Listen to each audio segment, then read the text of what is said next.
Alright, so we know that the chapter is going to possibly contain flashing lights. That's why I left the warning up for people to see it. I also put that warning in the list. Oh, I know you chose Logan choices, lady. I know you did. I know you did. I got a lash in my eye. Sorry, Al. That's funny. Alright, so we're choosing a face. I already chose the face, but, you know, I'm just showing everybody what the options are. We're going, of course, with face 3. And I already chose the hair. I just went back to, like, kind of restart it so we could see the warning. And I went with... yeah, retro with a twist. I thought she looked cute with that. Pick our first outfit. Business cash. Dark darling. Now, initially I picked the chiffon shift, but I'm actually leaning towards the business casual. Yeah, she is, isn't she? I think this is the same MC from Witness, if I remember right. I love the way she looks. Look at that smile. Yes, great, I love it. And I know her name is Lydia, but I just wanted to name her Sarah. And we will keep Gibson. That's the default last name. We'll keep it. Yes, with less makeup. Right, yeah. The road trip putting the ride in, the ride or die. Yeah. There's been some really great stuff coming out of the fandom this week. It's been good. A lot of really cool stuff happening. Alright. The lights go up and you smile at the camera.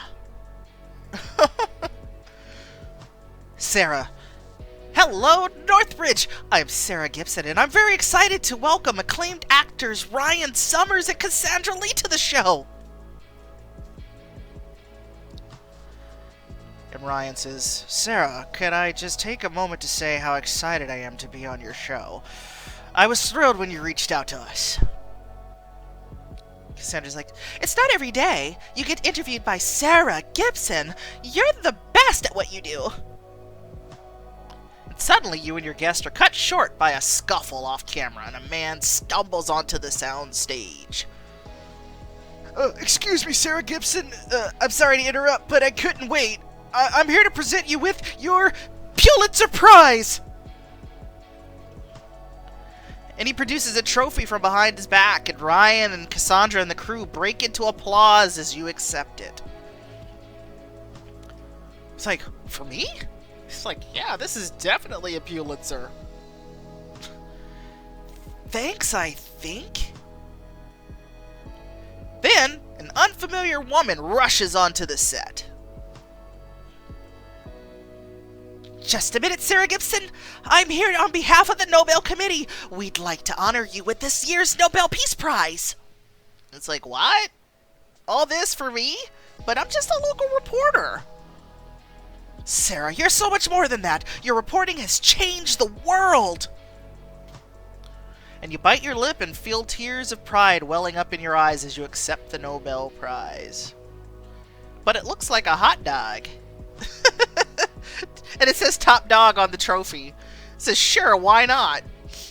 And Sarah says, wow, this is, And you bite your lip and feel tears of pride welling up in your eyes as you accept the Nobel Prize. And Sarah says, I want to thank my friends and family who have supported me over the years. And to everyone watching at home, excuse me, can you move? A voice comes out. Oh, let me change that. You snap out of your daydream to see Ellen, Northbridge News' head reporter, standing in front of you with her hands on her hips.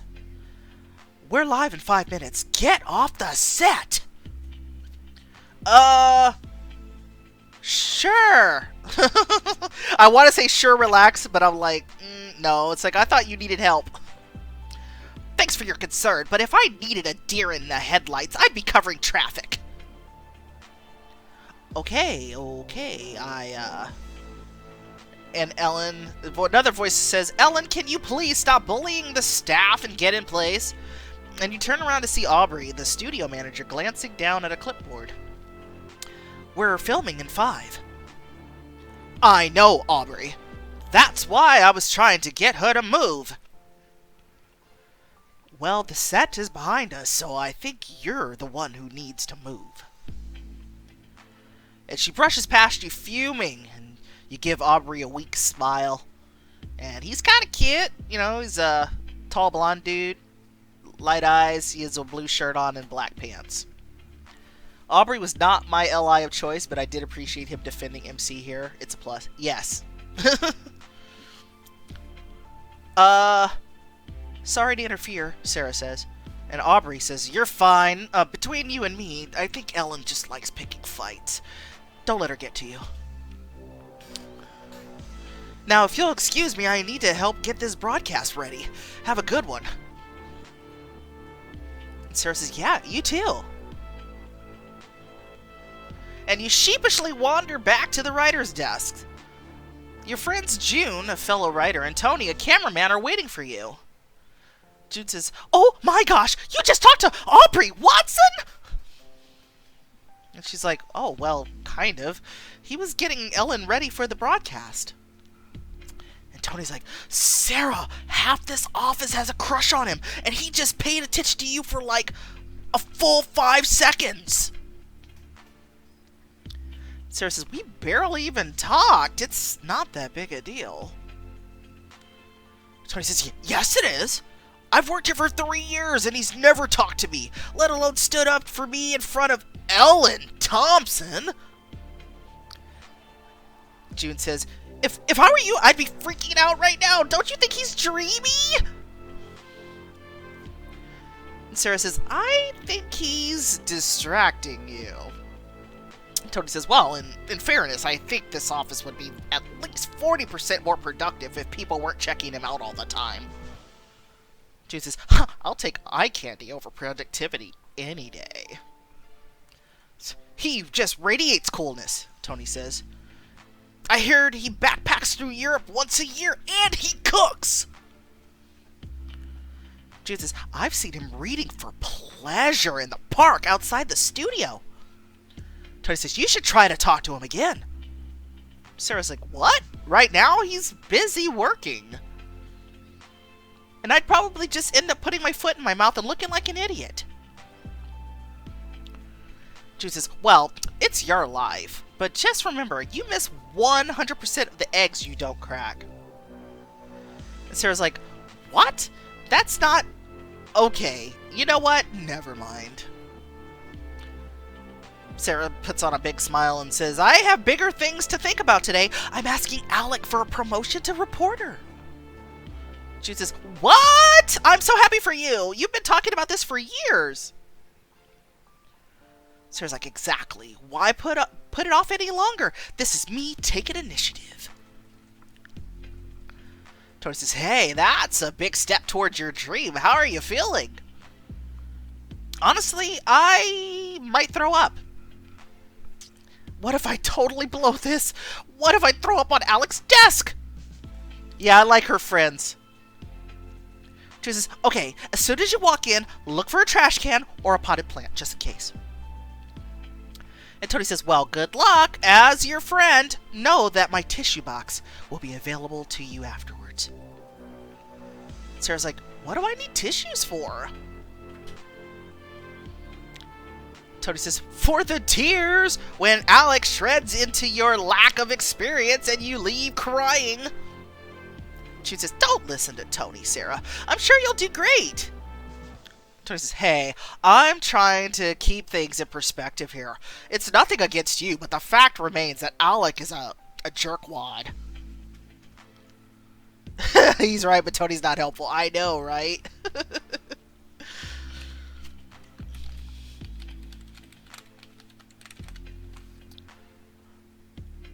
June says, whatever happens, we're here for you. And if all else fails, there's always ice cream. And you sigh and then smooth the front of your clothes and you square your shoulders and you make for the elevator. When you reach Alex's office, you saunter in without knocking, and he looks up and his face twisted with confusion and disdain. Who the hell are you? I told the receptionist I'm not taking meetings.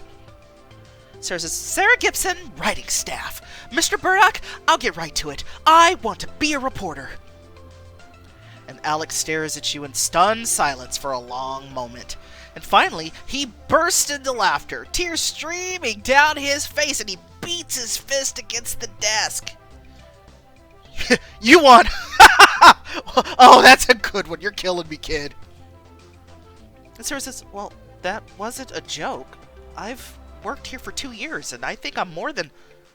Wait, hang on a sec. Just let me catch my... Oh, man, I've never... This book is just the right kind of ridiculous. Oh, dear. Yeah. Now I shall have to create You're right. more Martians. He clutches his sides, wheezing, and you cross your arms. Welcome to the mothership. Thanks for following. Sarah says, I'm serious. I'm here to ask for a promotion. And he wipes the tears from his eyes and he leans back in his chair. He's like, okay, wow, I haven't laughed that hard since my ex-wife tried to sue me over custody of our dog. So what makes you think you're cut out to be a reporter for Northbridge News? And Sarah says, I'm...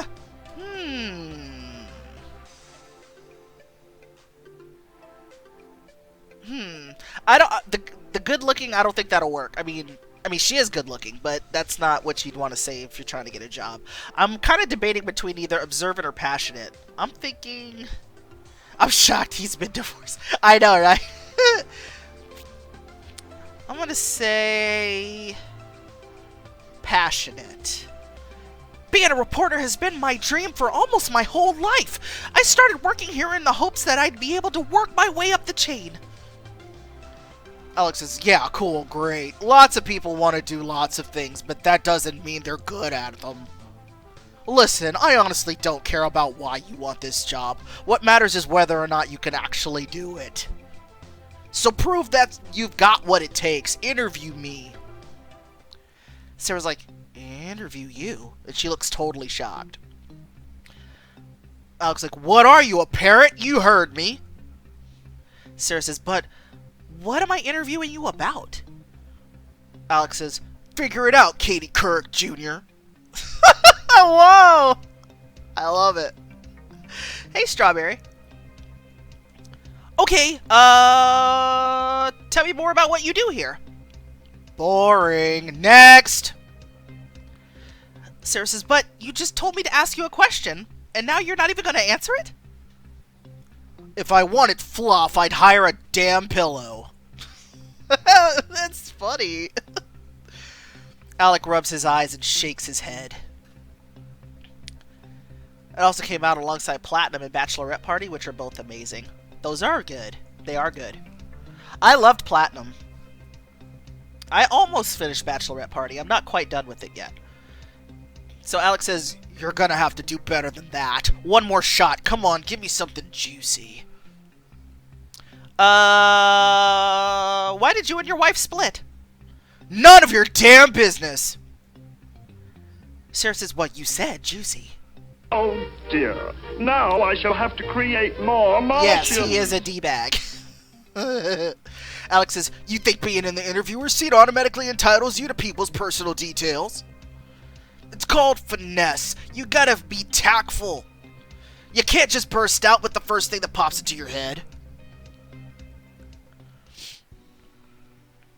Oh. You guys should... oh, you're talking about Pixelberry should bring back Peyton? I have no idea who that is. Alex says, look, kid, points for enthusiasm, but I'm gonna be honest here. You don't have what it takes to be a reporter.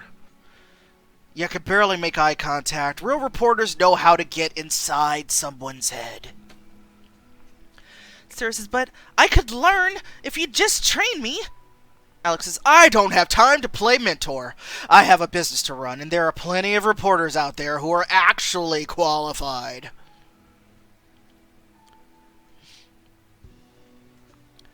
Sarah says, well, I guess you're right. Hey, Hey, you too, Kot. Thanks for hanging out. I appreciate it. You feel a lump form in your throat, and you cast your eyes down, and you reach out for one of the chairs in front of Alex's desk, and a small electric shock pings you. And Alex says something, but it sounds different. Never make it here. Sarah says, what? What did you just say? You heard me. Why are you still standing here? This interview is over. And he gives a dismissive wave of his hand, and you turn on your heel and rush out the door. This is one of those things where he reams you out no matter what you say. Yeah, pretty much. It's like, you're not getting the job that easy. You're going to have to work for it. Strawberry says, he is so mean. Yeah, he is. He is mean. You rush down the hall, tears forming in your eyes, and you barely register someone coming around the corner until you bump right into them. Whoa there! Uh-oh. It's that music. And Sarah says, oh God, I'm so sorry. I wasn't watching where I was going at all. And Aubrey says, no harm, no foul, but are you okay? You seem upset. And you bite your lip, casting your gaze down. Alex and Sarah says, I asked Alec for a promotion and it didn't go well. I think I just made myself look like an idiot in front of the most powerful man in the company. And Aubrey says, well, I'm sorry to hear that. If it's any consolation, he's pretty tough on everyone, so don't take it personally. So we keep running into each other today, but I don't think we've ever been formally introduced. I'm Aubrey. Sarah says, I'm Sarah, and I'm on the writing staff, so I guess we haven't had much chance to cross paths. Aubrey says, well, wait. Don't tell me you're the writer behind all the funny blurbs we've had. What was that piece the other week about the UFO conspiracists trying to sue the government for hiding the truth? Alien versus Senator? And Sarah says, some of my finest work to date. Oh, so it is you! Okay, Sarah, hit me with your best. What gems have you come up with lately? And Sarah says, well, have you heard the story about... Uh-oh. Let's see. The huge storm in Australia? And Aubrey says, well, what was it? 30 inches of snow in one day? I heard Sydney was practically been shut down. Sarah says, I dubbed it the Blizzard of Oz. Aubrey says, puns and movie references? You're a woman after my own heart, Sarah. Sarah's like, is he flirting with me? Or is he just being nice? What do I say? I wish I knew what he was thinking. And you tug at your collar and another electric ping shocks you. And Aubrey said, should ask her. Or that's what he's thinking. And Sarah says, huh? What do you want to ask me? And Aubrey says, oh, was I being that obvious? I'm about to take my lunch break, so I thought I'd suggest we grab some coffee. It sounds like you've had a tough day. Maybe I can help cheer you up a little. This is your chance to have fun at the cafe and get to know Aubrey better and improve your relationship.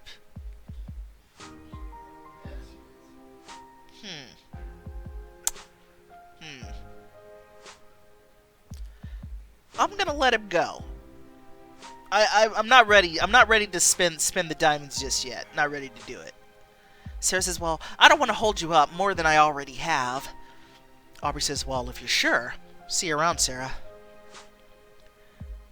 Cup out. You didn't get coffee with Aubrey. Yeah. Sarah says, yeah, see ya. And he strides down the hall, and you let out a sigh and then head to lunch alone. Before your lunch break is over, you stop by your dad's house. And when you enter, he's sitting on the couch reading a book. Sarah, how did it go? I am looking at Northbridge News' newest reporter. And you sink onto the couch beside him, and his grin disappears when he sees your expression. Unfortunately, I blew it. I thought I was ready, but when I stepped into Alex's office, all my confidence just evaporated. I guess I'm not good enough for real reporting after all. And your dad sets down his book and turns toward you. Oh, honey, just because you're struggling doesn't mean you're not talented and capable. Maybe news just isn't the right place for you. And Sarah says, wait, what? Isn't this the part where you're supposed to tell me not to give up? And Dad says, look, Sarah, I know you're doing your best. I'm not trying to tear you down. But I feel like I've watched you spend the last 2 years hitting your head against a wall, and maybe it's time to try something different. And Sarah says, I wish Mom was here. She always knew what to say. And you let out a frustrated sigh and throw your hands up, rising from the couch. I did not like her dad. I'm not liking him right now either. Sarah says, I need to go back to work. See you later. Sarah! And you hurry to the door, and a small shock jolts you when you touch the doorknob, and you hear your dad call from the couch, but strangely, his voice sounds like he's right next to you. Just want what's best for her, he's thinking. And something tingles in your spine, but you brush it off and continue outside, slamming the door behind you.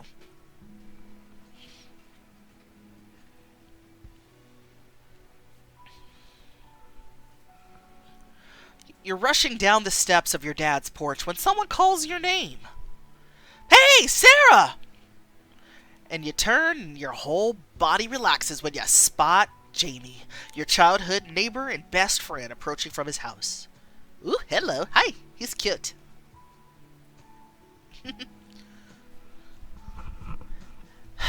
Jamie, I need a hug right now. Oh, Sarah, I'm a hug machine. Come here.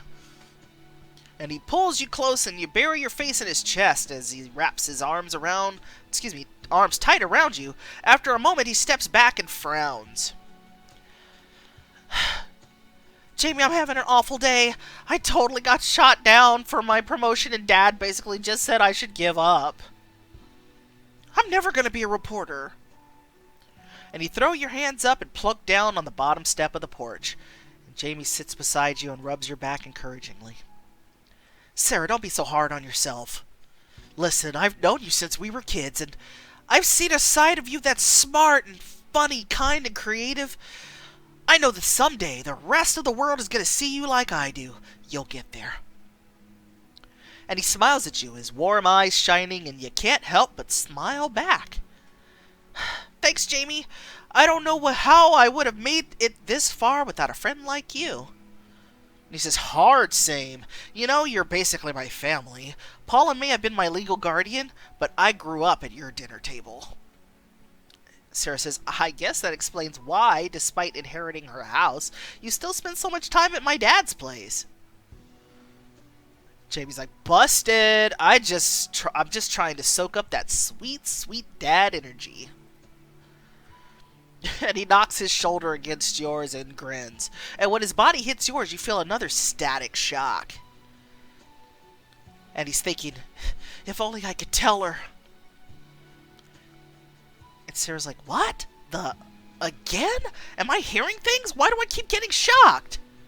And before you can say anything, Jamie starts talking. Hey, how about I help cheer you up a bit before you go back to work? Do you want to take a trip to the lake? Sarah says, wait, that pep talk just now doesn't count as cheering me up? He says, I've been waiting for the right time to show you, but I actually made you something, and I think you're going to love it. This is your chance to spend time with Jamie, relive some memories from your past together, and get a special surprise. To the lake, then! Let's do it. Sarah says, I have to see this mysterious thing you made me.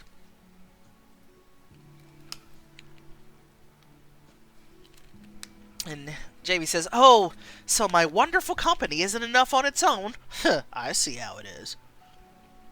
And the two of you laugh and make your way through the neighborhood to where the woods lead to the lake.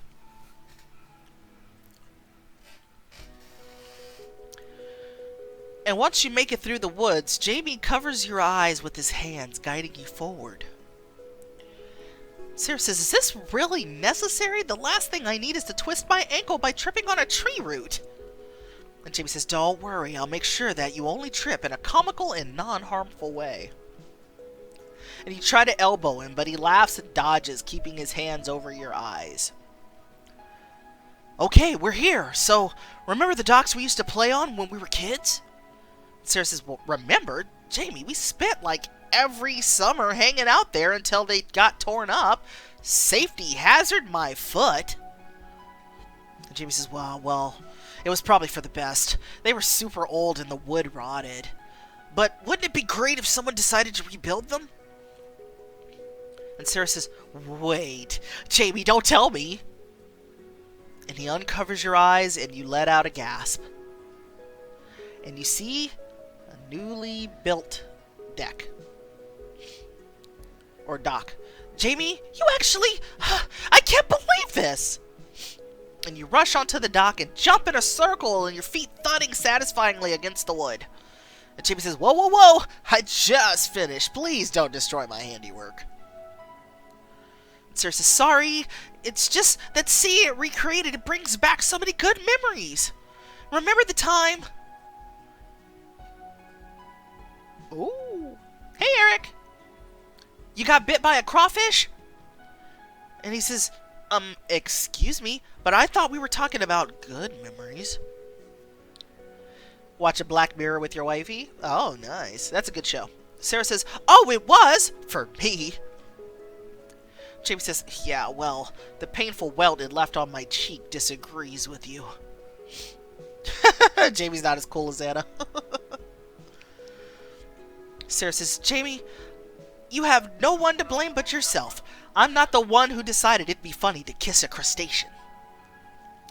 Jamie says, she looked like she was going in for a boop. What was I supposed to do? And you gaze out at the lake, grinning from ear to ear. I'm just so glad to see this place restored to its former glory. Oh dear. Now I shall have to create more Martians. Welcome to the mothership. Sarah says, but how were you able to build here? I thought this was privately owned land. Yeah. Jamie says, well, lucky for me, the landowners are already clients of mine and I convinced them to let me rebuild the docks. Did I do so by encouraging them to buy a yacht that would necessitate the docks? Maybe. But is the world a better place for it? Yeah. They were pushing for Jamie on Twitter. V went to go and make dinner, but she's listening. Sarah says, the lengths you'll go to in order to get what you want. You're unstoppable, Jamie. Well, as long as you love it, that's what counts. And Sarah says, but this is incredible. There's no way this was all just for me. And he says, it was for us, for our youth and our future. And he wanders to the end of the deck and spreads his arms. You follow him to the edge. Okay. I'll do some bad jokes after this scene. And Jamie says, come on, Sarah. How do you want to celebrate this beautiful monument to our friendship?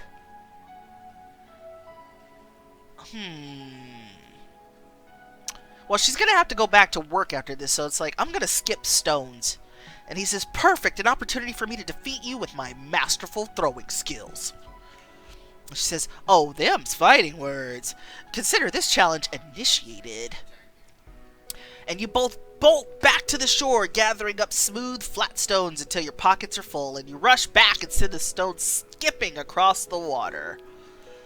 And she goes, 1, 2, 3, 4, 5, 6. Ha! Beat that.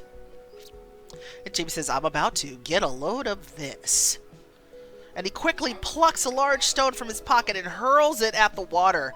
But it lands with one loud plunk. And you both stare in shock. She's like, was that? And Jamie says, my wallet. You turn towards each other, open-mouthed, and stare for a beat.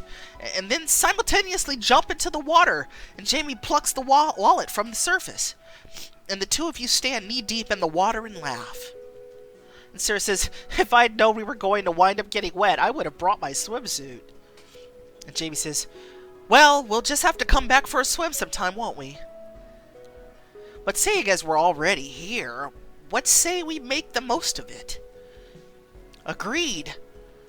Give me a piggyback ride. My beautiful feet weren't meant to touch the scummy mud of a lake bed. And Jamie says, to think that you used to be fine with playing in the dirt as a kid. Now you're a huge diva. Oh, yeah, that you ended up in the water anyway? Yeah, I wasn't expecting that. I was figuring, she's got to go back to work. She's not going to end up in the water, right? And Sarah says, now I have my own apartment and don't want to clean lake grime out of my bathtub later. And Jamie's like, gross, adulthood. Huh, okay, fine. I'll be your personal chauffeur for the next few minutes. You're lucky I'm ripped. And he crouches down. And you leap onto his back, wrapping your arms around his chest. And he hoists you up and plods through the water. Onward, my noble steed. Ferry me to glory. And you grab his necklace and flick it like reins. I'm trying to be responsible. Jamie says, well, if you do that again, I'm going to ferry you to the bottom of the lake. And Sarah says, then I'm taking you down with me. He struggles to shake you off, but you pull him backwards into the water, and despite being soaked, you're both laughing and splashing. And finally, you pull yourselves back onto the dock, leaving puddles wherever you step. This was exactly what I needed today. Thanks again, Jamie. And he says, anytime. I just hope you didn't ruin your clothes.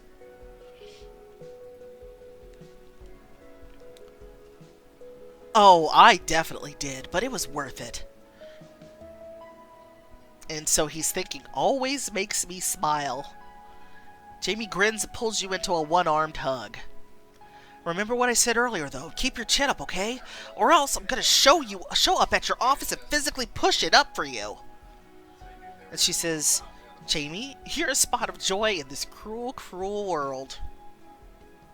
Spirits bolstered, you walk Jamie back to his house and then return to the studio. Alright, 2 seconds and then let me tell this joke. One moment.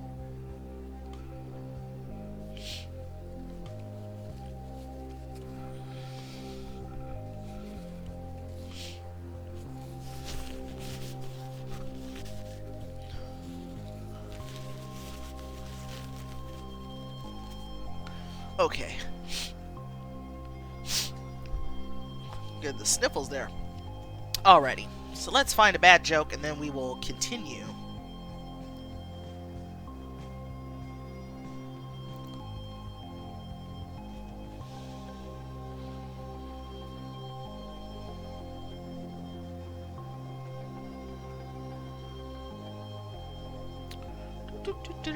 Bad jokes.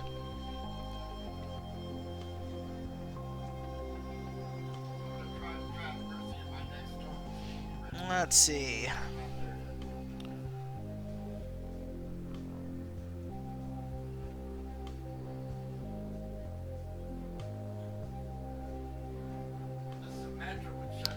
Okay. I just went to an emotional wedding. Even the cake was in tears.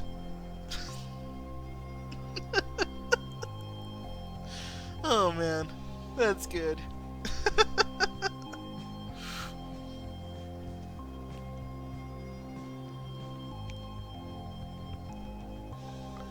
Alright. Then, when you pull into the studio parking lot and get out of your car, a knot of dread forms in your stomach. Storm clouds gather overhead and raindrops patter against your face. Even the pleasant afternoon you spent with Jamie seems to melt away at the sight of the office doors. Sarah's thinking, I can't go back. I can't bear to go back in there after blowing that interview.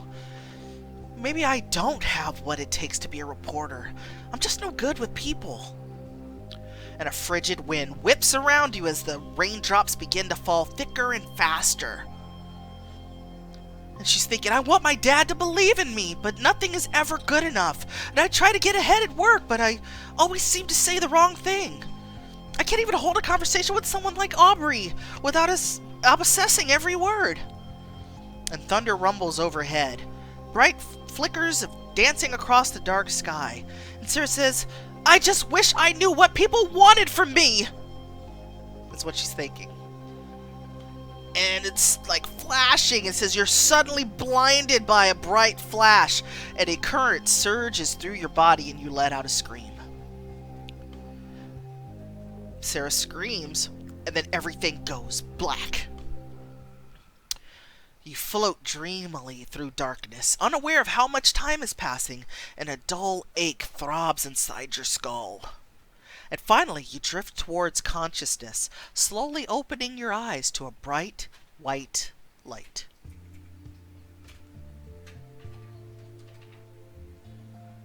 When your eyes adjust to the light, you realize you're in a hospital bed. A woman in a white coat scribbles on a clipboard.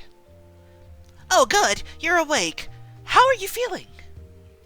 And you slowly move your body, but there's no pain, and everything seems normal. Sarah says, I feel fine, I guess. Just a bit of a headache. What happened? To be perfectly honest, Ms. Gibson, the fact that you're sitting here talking to me is nothing short of a miracle.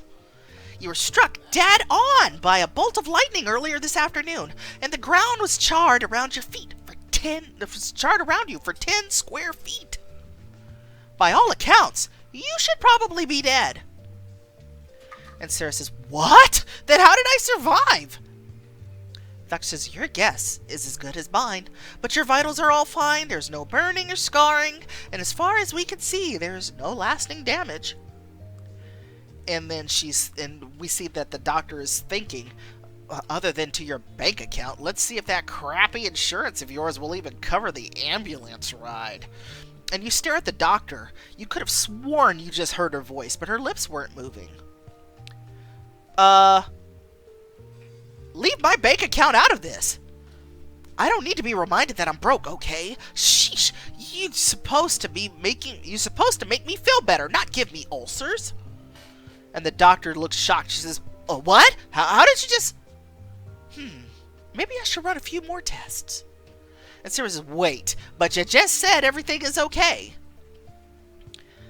It might be good to do a CAT scan and check that your brain isn't showing signs of damage. And she scans her clipboard and arches an eyebrow. And she's thinking, dear God, is that her deductible? And you stare in silence until she looks up searchingly. And Sarah says, you know what? I think I feel fine. I'll just leave. Can I do that? She's trying to get more money. Yeah. And the doctor says, well, sure. We have no reason to keep you. Feel free to give us a call if you experience any lingering symptoms. And maybe look into a new insurance plan while you're at it, she's thinking. And she strides out the door, and you sit in shock for a moment. Sarah says, what was that? I thought I was hearing voices, but it sounded like her. Come to think of it, I kept hearing things all day and getting shocked. That can't be a coincidence, can it? And you stand shakily and wander out the door towards the exit. In the waiting room, nurses, doctors, patients, and visitors mill around, and suddenly a nurse bumps into you as she rushes by. And the nurse says, oops, sorry, sweetie. And then she's thinking, well, why can't people watch where they're going? And Sarah says, I didn't mean. But the nurse has already disappeared around the corner, and you turn back to the waiting area, where a couple of people sit in chairs. Though no one appears to say anything, you could hear their voices crystal clear. There's a man in a striped shirt, and he's thinking, I hope I don't pick up pneumonia just for being in the doctor's office. Hospitals are filthy. And then there's a woman. She's in kind of like a dusty lavender gray sweater and glasses, and she says, "Huh, I told Henry that he wouldn't be able to handle the extra spicy pad thai. He'd better pay to clean my car." Then there's a teenager in a blue shirt, and he has a small afro, and he says, he's thinking, "I'm not saying the rabies shot was worth it, but I just feel like if raccoons aren't meant to be cuddled, they wouldn't be so fluffy." And you rub your temples, head pounding. Sarah's thinking, "No way, this can't be happening. Am I reading their minds?"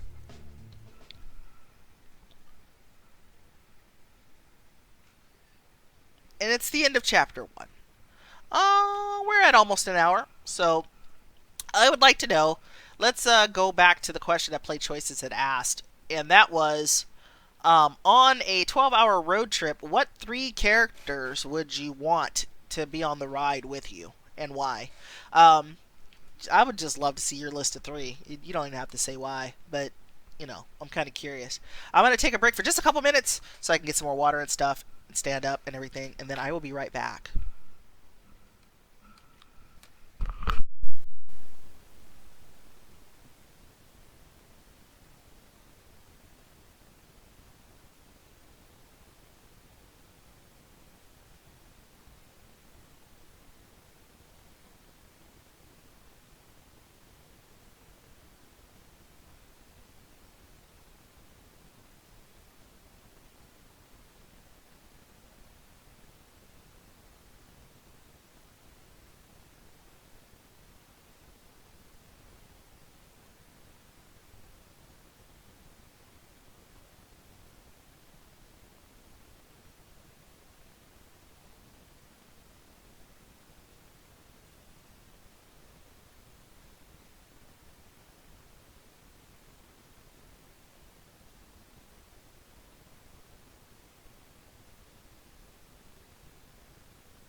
And I'm back. Okay, so let's see. Eric said Hannah and Raleigh and Zig. Oh yes, great choices. Let's see. Fish said Raleigh, Chaz, and Sienna. Music, activities, and snacks. I like it. Chaz from Rules of Engagement, right? Yeah, Chaz would be fun. Let's see. Choices Lady says there were lots of people that said Hannah. Yeah, that's true. My choices were Hayden, Maxwell, and and Levi. Levi from Mother of the Year. Maxwell, because he would have lots of jokes and lots of stories, and he would not be bothered if there's like long traffic and all that stuff. And then I said Hayden, because Hayden has that super strength, and so like if I need a break from driving, they don't really need to sleep that much, so they could do the driving. And then also, Hayden has that super strength, so like if you have to change a tire or something, Hayden can lift the car up a little bit. And do the tire change. So, yeah. So that's what I said. I think Maxwell would allow me would annoy you, and I think there's plenty of other characters who can bring the fun. Yeah. On my mind is chapter 2. We're playing Wishful Thinking. Let's see. I did analyze it. I did. I said I would have an answer by the time we started stream, and I made sure. I had it. Super quick. Eric, let the people know when you do your streams and what books you're playing right now. Eric started The Freshman, which was really good. I highly recommend. So if you're looking for more choices content, totally follow. And then Brandon, he also goes by Toro Legends SRPA underscore SRPA. He also does choices on Saturday mornings, or Saturday morning for me. It's like, I think it's like afternoon where he is. And he just finished A Very Scandalous Proposal. So, have to check him out too. As for myself, if you're new to the channel, you can follow me on Twitter and YouTube, same screen name that I use here. I try to archive the streams and put them on there. I don't use my Facebook that much, but you can follow me there if you want. It's the same screen name that I use here. On Instagram and TikTok, I also am on there. MartianKat with an underscore. Not next Monday since it's your anniversary. Yes! Yes! Cabin! It's going to be cabin vacation time. I love it. So, there's a lot of folks that do Choices content here. Choices Lady does fan fiction. She just wrapped up her Ride or Die fan fiction series on YouTube. Super good. I boohooed, so it was good stuff. Gosh, Nina streams. She's not in here right now, but on YouTube she's started a new series, fan fiction series called Our Blended Lives with Choices, and it is fantastic. She's on episode 2 of that right now. Super good. Cabin with no Wi-Fi and very little wireless signal. That's right. Yeah, it's fantastic. You know, and she's writing like 6 different main characters from the different Choices books, and basically has come up with a soap opera that incorporates not only those MCs but side characters from all the books. And yeah, it's like, it's just wow, just wow. Yeah, the main characters and their allies. So there's that. If you're also a streamer, please, you know, go ahead and let me know in the chat. You're welcome to tell me that. Let's see. And we will continue. Chapter 2 says, you stand in the middle of a waiting room trying to process your emotions. And Sarah's thinking, am I losing my mind? Or can I really hear people's thoughts? Hold up. Let's see. Oh, whoops. I did that wrong.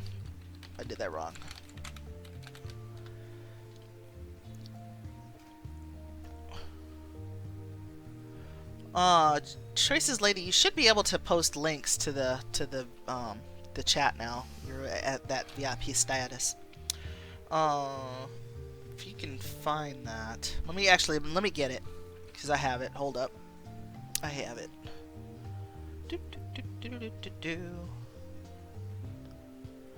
The playlist. Here is the link for the playlist for Our Blended Lives with Choices by Nina. And, yeah, 2 episodes. The second episode is a 2-parter. So far, it's super good. I highly recommend. Highly recommend. Okay, Jacob does Love Struck on Friday. He could use the support. Do I know who that is? I don't know. I don't think I know who that is, but they can drop me a link. I'll happily retweet it.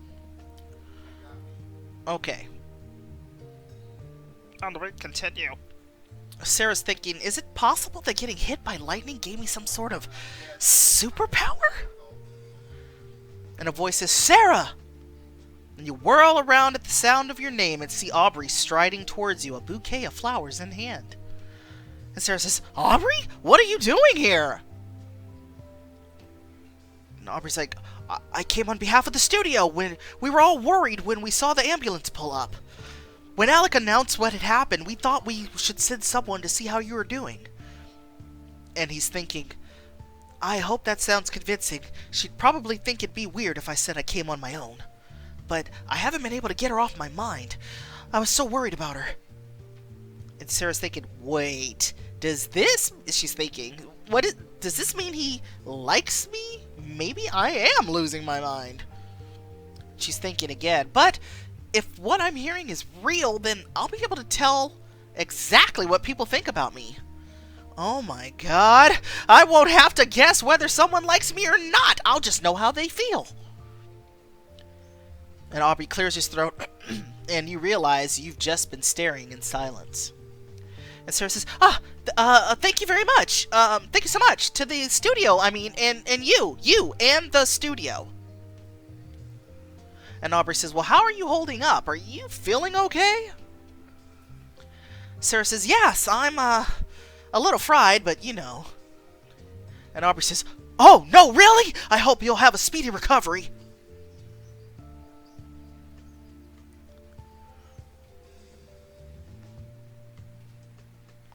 Sarah says, that was a joke, Aubrey, because the lightning. Unique saying. I don't think I've seen them in chat, but I've seen you tweet at them. Or I just don't remember. Let's see, Aubrey says, well, if you're making jokes after all you went through, that's probably a good sign.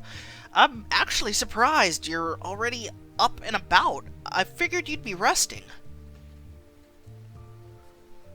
And Sarah says, well, they let me go. I feel okay, and my tests were fine, so I guess there was no reason to keep me.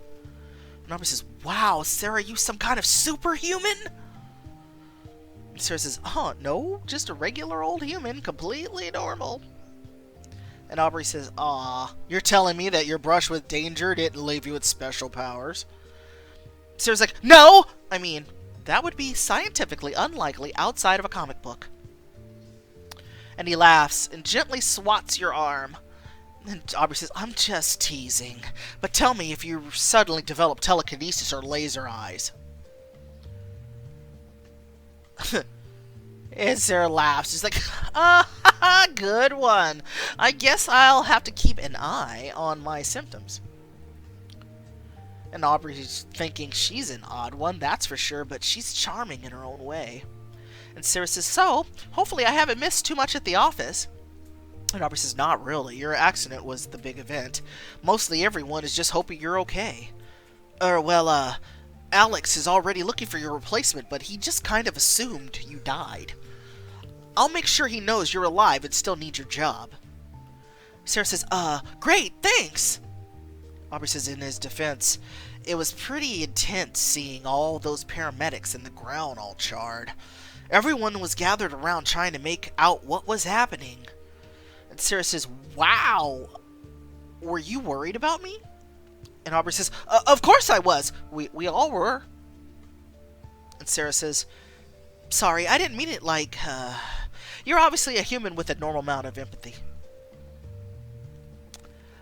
I saw maybe one person said that they romanced Aubrey and then said that they regretted it. Hold on, let me see who that was, because I thought it was funny.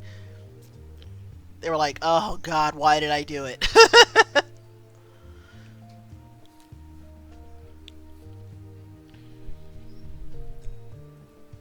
Okay! Nice.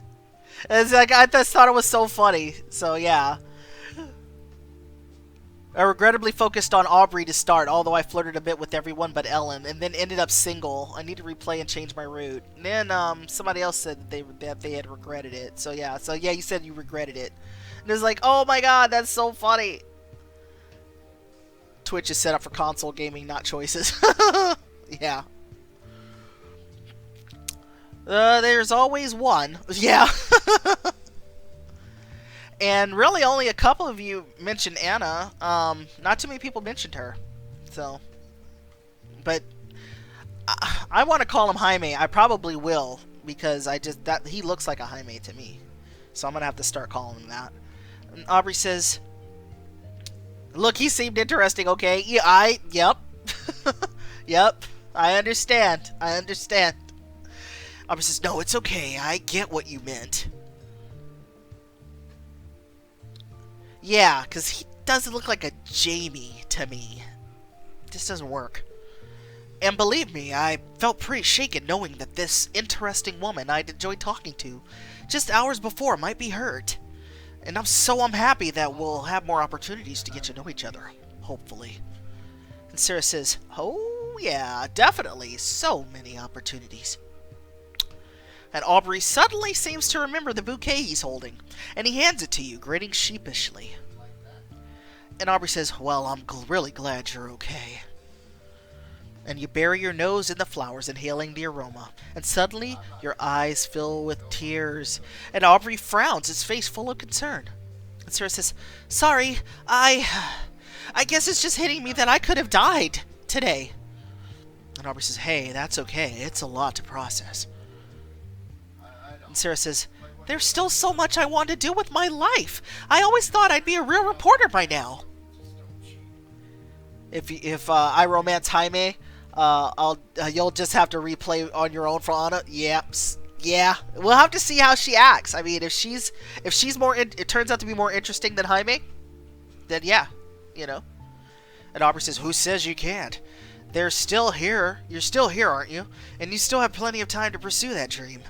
Any dream for that matter. And Sarah says, yeah, you're right. Today was a wake-up call. Life is short, and I just can't let it pass me by.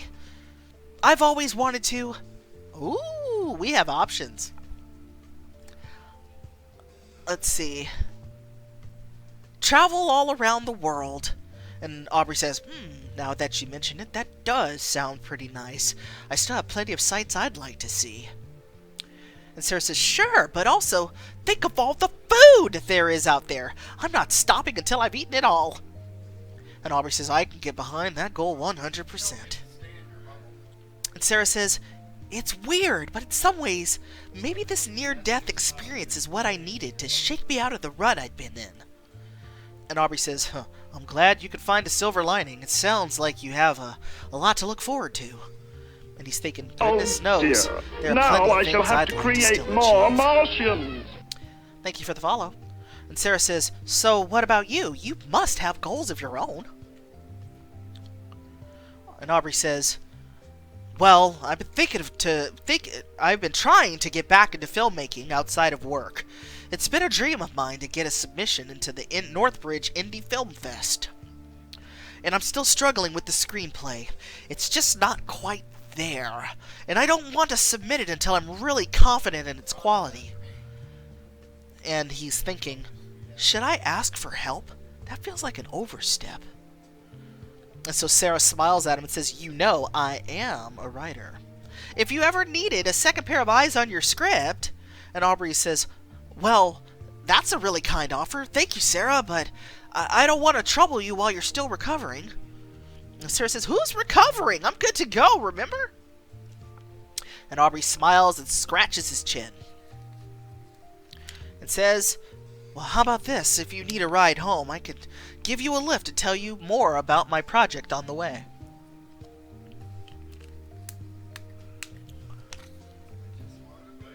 Aubrey says, that way, I can at least kind of repay the favor. Barely knows her and he's pushing his script. I know! Yes?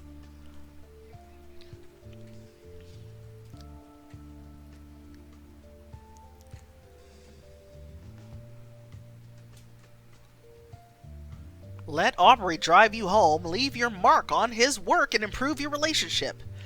You know what? I want to see a little bit more of Aubrey's personality, so I know I didn't spend the diamonds on the lunch, and I'm kind of regretting that. We probably should have went to lunch with him, but he can go ahead and give us a ride home. Aubrey says, rock and roll, come on. I parked just out front. And you follow Aubrey to his car. And soon you're driving through downtown Northbridge. Peter here pitches movie. I know, I'm interested. I have to know. The cinephile in me is like, I'm interested. I need to know what the movie's about. You give Aubrey your address, and he pulls the car out of the hospital parking lot and onto the city streets. And Sarah says, okay, I'm ready to hear about this masterpiece of yours.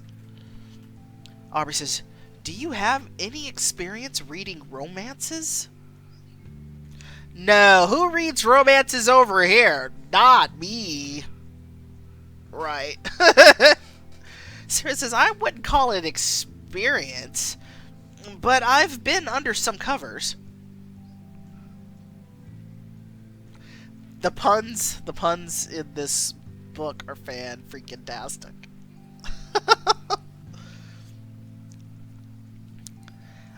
Sarah says, I mean book covers, oh gosh. And Aubrey says, well, now I'm extra interested in your critique. Aubrey says, so it's 1969, and we're following a 10-year-old boy and girl who met at space camp. For 6 summers, we skip through time, following them as they go from enemies to best friends to crushes. And Sarah says, and then... The last 30 minutes of the movie take place in the final summer, and you can't go to space camp anymore if you're over 16.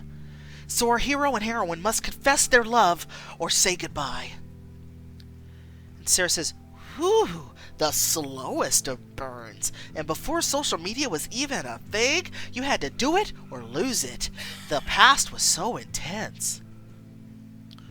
And Aubrey says, yeah, the story really wouldn't pack the same punch in modern times.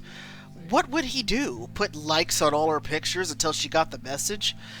There's something really bittersweet and poignant about not knowing when you'll see someone again. And Sarah says, well, in my mind theater right now, and I'm knuckle deep in popcorn with tears in my eyes. Aubrey? And he says, really? You're not just saying that? Sarah says, I never just say things. I mean it. Sounds like a Disney Channel movie. I like it, though.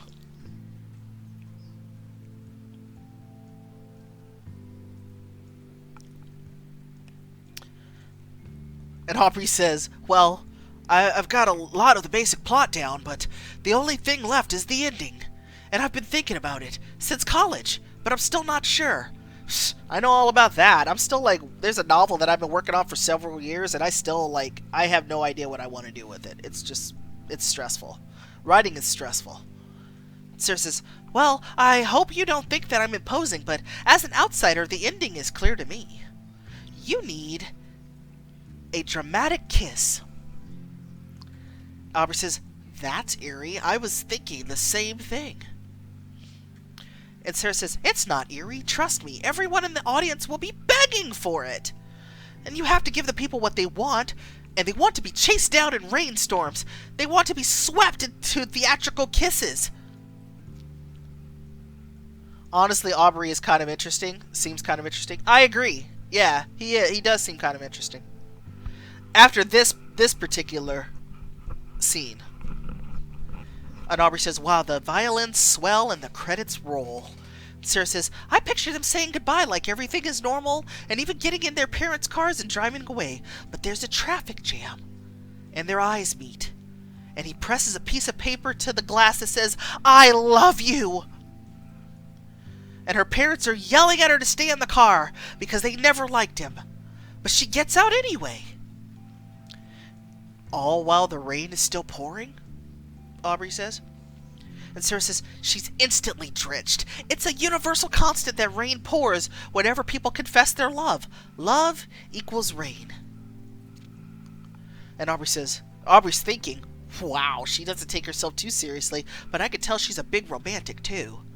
And he says, I like it. I never thought of having their parents be opposed to them being together, but that really adds a layer. And since you're already giving me great ideas, let me ask one more thing. I've been working on a title for the movie for a long time, but I keep pitching out ideas and pulling in new ones. I don't know. And he's thinking, I loved The Last Summer, but Sarah's so good at catchy titles, she could probably think of something way better. And so she's going to say, I actually like The Last Summer. And Aubrey's eyes bulge, and he glances over at you as if shocked. And he's like, what? That's amazing! That's been the working title for years now, but I know it's good if you would have picked it too. Sarah says, great minds think alike, I guess. She's not wrong about the rain? Yeah. Aubrey gets a distant, dreamy look, but you can't help but smile. Aubrey says, The Last Summer by Aubrey Watson. When it comes out, you'll have to look for a special acknowledgement just for you. And Sarah says, just from workshopping it a little in the car? You'd want to thank me in the credits? And Aubrey says, I never really talk about The Last Summer with other people, so this means more to me than you realize, Sarah. She says, oh, you're welcome, Aubrey. More than welcome. So, have you always wanted to be a filmmaker? And he says, oh, yeah. I was always messing around with my mom's camcorder and making short films. In fact, I used it so much that I broke it. Aubrey sold his movie. Yes. I like that. I like that idea. And Aubrey says, well, I guess I didn't really start thinking about it seriously until I was in college, though. And Sarah says, well, what drew you to it? And he says, I'm most happy when I can help people and give them advice. At the same time, I don't want to be preachy. Film lets me make my point without feeling like I'm pushing it too hard. I can plan an idea without people even knowing it. And in his mind, he's thinking, I'd love to make films like Bernard Mossier, but I shouldn't gush. And Sarah says, creating positive change through art? Sneaky, yet noble. You're like a spy for the good guys. Is that what you've been doing with me? Trying to subtly encourage and help me? One moment.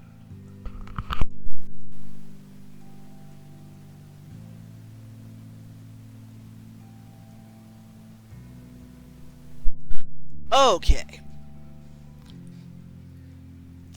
And Aubrey glances at you with a soft smile. And he says, I just like talking to you, Sarah.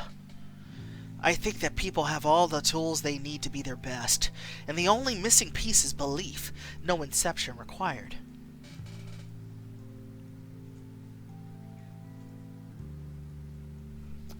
As you watch Aubrey drive, your gaze softens into one of admiration. And Sarah says, you're really a good guy, Aubrey. I hope you follow your own dreams as much as you help others achieve theirs. And Aubrey hesitates before speaking, and he says, thanks, Sarah. Me too. And she's thinking, she's right. Maybe I need to prioritize myself more. Sometimes I wish I had someone to give me a pep talk of my own. And so Sarah says, well, are you going to be the next Bernard Mossier? And Aubrey blinks at you and sits up a little straighter in the driver's seat. Aubrey says, are you serious? You're a fan of Bernard Mossier? And you think I might be able to capture that same essence? And you smile sneakily, and you can't help but indulge him. Sarah says, when we first met, I thought to myself, he reminds me so much of Bernard Mossier. Aubrey says, really? I appreciate the comparison, but I'm surprised. Not to fish, but what is it about me that makes you think of him? And Sarah says, oh, well, it's just the way you carry yourself. He was so, and you're so... And Aubrey says, subtly graceful, unapologetically human, ravenously curious. Sarah says, all of those things. And Aubrey turns onto your street and slows as he approaches your apartment. Let's see, Shoe Chick says, I like the nerd thing they're going for with Aubrey. It's different because he kind of looks like he would be a douche. Yeah, I agree there. I do agree with that. I agree with that. Let's see.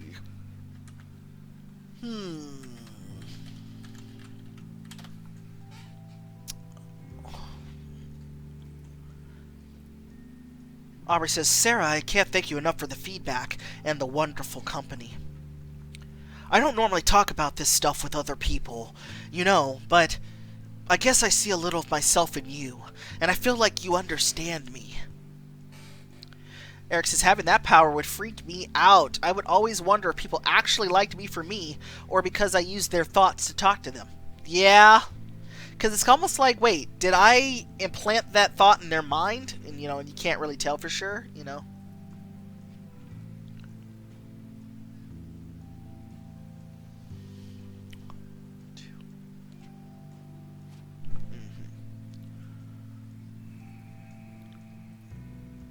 Pulling over outside your apartment, he lets the car idle, smiling to himself.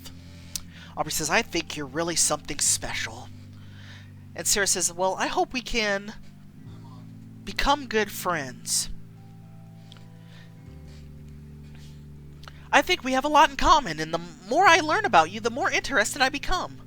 And he says, I feel exactly the same way. Oh man, this is going to sound dumb, but I've always wanted a work bestie. And Sarah says, we're already at besties? Now I feel truly honored. With one last grin, he gives you a wave. And Aubrey says, I'll see you to work tomorrow, I hope, but don't come in if you don't feel up to it, of course. I'll talk to Alec for you. And Sarah says, oh, thanks, Aubrey. Have a good evening. And he says his final goodbye as you exit the car and make your way to the apartment. And after a night of restful sleep, you enter the office, setting your bag down on your desk. And June and Tony approach you with warm smiles. Oh, hey, you're back! We thought you'd take the rest of the week off. And Sarah says, well, I was feeling fine, so I figured I might as well just come in. And June says, that's my Sarah! Solid, dependable, hardworking. And she's thinking, but if I were in her shoes, I would take a vacation, or at least try to sue the company for damages. And June says, you know that you don't have to be here, right? You can go home if you want to. And Tony is thinking, well, Alec might replace her if she leaves, but I don't want to stress her out more. And June says, is there anything you need? Pillows? An ice pack? And Tony says, soft foods. June says, what? Why would she need that? He's like, I don't know. I've never been hit by lightning. I didn't even think that was a thing that really happened to people. Or that happened in real life. There are other jobs. Yeah, that's true. Sarah says, guys, I could use a donut. And June whacks Tony's arm. And he says, go get Sarah a donut. He's like, what? Why do I have to do it? She says, because I have to finish a story for the morning rundown, or Alec will kill me. And Tony says, I also have work to do, And he's quoting in his mind, no, I don't. Sarah says, well, we can take a rain check for today, but one of you owes me a donut.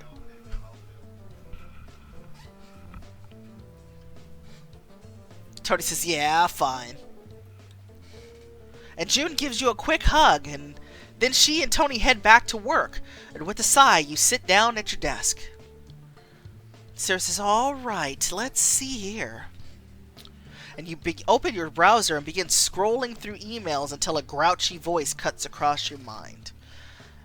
Ellen says, ugh, I look like crap! And you glance across the studio where Ellen is squinting at her reflection in a compact. And she's thinking, I'll have to get Maggie to touch up with my eyeliner before I go on. As soon as Aubrey hurries up with those stupid news tips. And Sarah says, I wish writers got access to the tip line. What if I came across a really good story? And you turn towards June's cheek as her voice comes bouncing across your mind. June is thinking, okay, almost done. Just gotta copy this last tab and... June's thoughts derail as Maggie walks past, pushing a cosmetics cart. Maggie says, morning, June! June says, hey! June does an awkward finger guns as Maggie breezes by laughing. The second she's out of sight, June frowns anxiously. And she's thinking, oh my god, I'm such a tool. And Tony says, gotta get more coffee. And Aubrey's thinking, whoops, almost time for the morning rundown. Your coworkers' thoughts buzz all around you, each piquing your curiosity, and for just a second, before tuning out like a radio station. Sarah's thinking, these powers are so unpredictable. I wish I knew how this thing worked. Although, maybe I could use this as a chance to find out. Let's see, you can either listen in around the office for a chance to learn more about your coworkers, scoop Ellen on a story, and get a feel for your mind-reading abilities.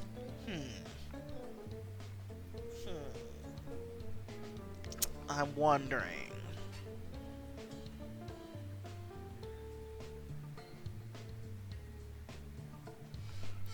I'm kind of curious. Like, I don't know. I think, you know what? I think we're going to just mind our own business. That's what I think we're going to do. I should just focus on my work, Sarah said. And you stretch, sigh, and get back to staring listlessly at your computer.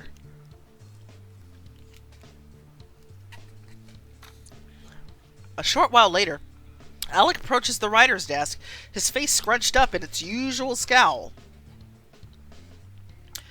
Hey, where the hell are my morning outlines? What, are you all asleep over here? June says, sorry, Alec, we're running a bit behind this morning. We were just welcoming Sarah back. Who? We just talked yesterday. I asked for a promotion, and I was hit by lightning. Alec's like, oh, right, you. Wait, you're actually alive? Jeez, talk about a forgettable face. Gotta remember to take down that job posting. And Sarah's like, glad to see I've been missed. And Tony's clears his throat, and he's like, Alec, would you like to say anything to Sarah? She's been through a lot, but she was determined to be here at the office today. Alex says, can we not talk about the accident? I'm still too upset. We didn't get any usable footage to air. It's like, you jerk. All you're thinking about is your footage, and she could have died. Like, are you serious right now? Alex, you know what? You're a jerk. Alec raises his eyebrow in shock before they lower into a grimace of anger. Yeah, I'm the jerk who gives you your paycheck. And June says, she didn't mean it. She's still recovering from the accident. Go easy on her, Alec. And he breathes heavily through his nose, eyes narrowing at you. He don't trust you. Alec says, you'd better get your head back on straight soon. Listen, not only am I bored by this conversation, but I also don't have time to chat. Yeah, exactly. It's like, wait, can you give her some credit for showing up the next day after being, zapped by lightning? Like, come on. And Alex says, we got a big interview today and we're a few hands short. Tony, I need you on set yesterday. And in his mind, he's thinking, I can't believe Jimmy picked today of all days to get food poisoning. And Bob's stupid family emergency. I'd fire them if they weren't union. And June says out loud, maybe Sarah can help? We weren't expecting her back so soon, so we don't actually have much work for her on the writing end. Whoops, I hit the wrong button. Alex says, yeah, sure, what the hell. Kid, help Tony set up the lights. And Sarah says, but I don't know the first thing about... And you catch June's eye, and she nods subtly. And she's thinking, come on, Sarah, if you want to get ahead, doing Alec a favor won't hurt. And Alex says, you don't know the first thing about what? And she says, about saying no to my boss when he needs me. And Alec makes a gagging noise, but he waves you off, and you and Tony quickly hurry over to the interview set. Let's see.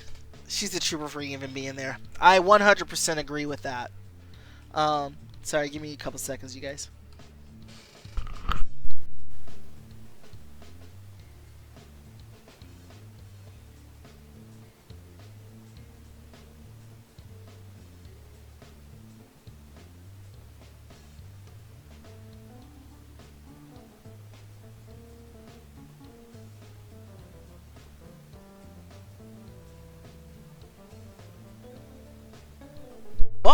mothership. Alright. Sorry about that. Okay. Please tell me you know how the lights work. And Tony says, well, how hard could it be? I thought you just hit the on switch at the right moment. And Sarah says, you say that, but the last thing I need is to get fired for breaking a $5,000 lamp. And as you orient yourself with the lamp, people bustle all around you, and you turn back to Tony. And he says, wow, the studio never seems this busy from the writer's desk. Is this normal? And Tony says, sometimes, but today's especially big. Alec's been trying to book Charlie Carmichael on here for ages. And we finally scored an interview with his campaign manager. And Sarah says, wait, as in the Charlie Carmichael who's running for governor? And Tony says, one and the same. He's been surprisingly tough to get a hold of, and you'd think politicians would want more publicity leading up to an election. Anyway, apparently, this campaign manager of his, Anna, is it Koishi? I think so. Anna Koishi has transformed him from a fringe candidate to a front runner. Sarah said, I think I've seen her name come up a few times when we were doing write-ups about Carmichael's campaign. And suddenly, you hear a familiar voice cutting through the crowd. Excuse me, can I get our guest onto the set without almost tripping on electrical wires? Where's Jimmy? This place is a mess! And you duck behind the light, hoping Ellen won't see you, and she makes her way across the set, and a well-dressed woman follows her.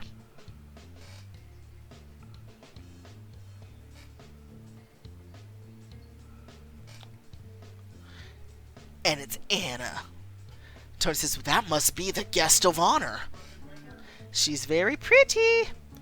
She looks like an Asian gal, long brown ponytail. She's wearing a black jacket and a striped, like a lavender and mauve blouse, and some like burgundy, not sweatpants, burgundy slacks. So Eric's like, there she is, so pretty. Yes, she is. Sarah says she looks like a real power player. She just gives off in control vibes. And Tony says, well, I think she could oh my god. He said, I think she could impale me with her high heels. Sarah's like, how did she get her ponytail so tight and sleek? Tony says, I simultaneously want her to approve of and kick my ass. Oh, jeez. Wow, thirsty much there, bud? Like, whoa. Ellen and Anna settle into their seats, and Tony signals to one of the other camera people. And Tony says, ready, rolling at 5, 4. He finishes counting down silently, signaling with his fingers. And on cue, you switch on the lights and the show's theme music plays, and Ellen smiles at the camera.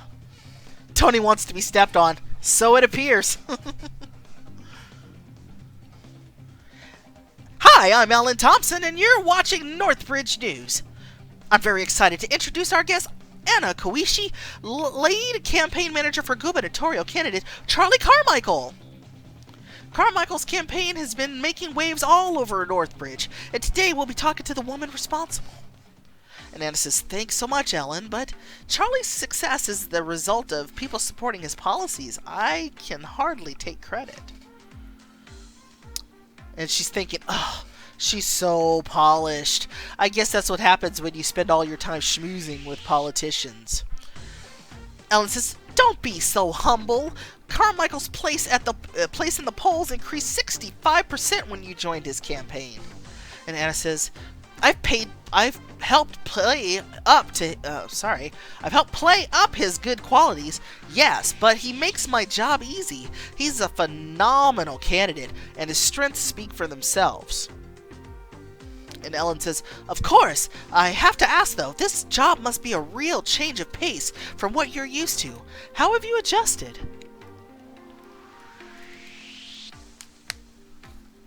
And Anna says, I'm not sure what you're getting at. And Ellen says, well, given your history of acting out, and the fact that you never went to college, isn't this a bit overwhelming for you? And in her mind, she's like, did she really just go there? Despite the distress you can hear in Anna's voice, she maintains a straight face, answering Ellen almost immediately. And Anna says, well, if by acting out you're referring to the civil disobedience I took part in during school, I would say that actually qualifies me more. I'm passionate about improving the society we live in and calling for change when something isn't working. Charlie shares this opinion. And he's hardly the man. More like the man? And Ellen says, certainly, but... And Anna says, as for my education, I decided not to pursue college so I could jump right into community work. I spent 9 years working with nonprofits. And Ellen says, yes, I just...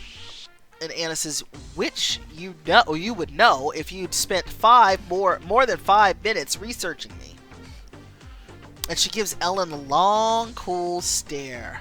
And Ellen forces a smile and nods. And Ellen says, I understand. My apologies, Miss Koichi.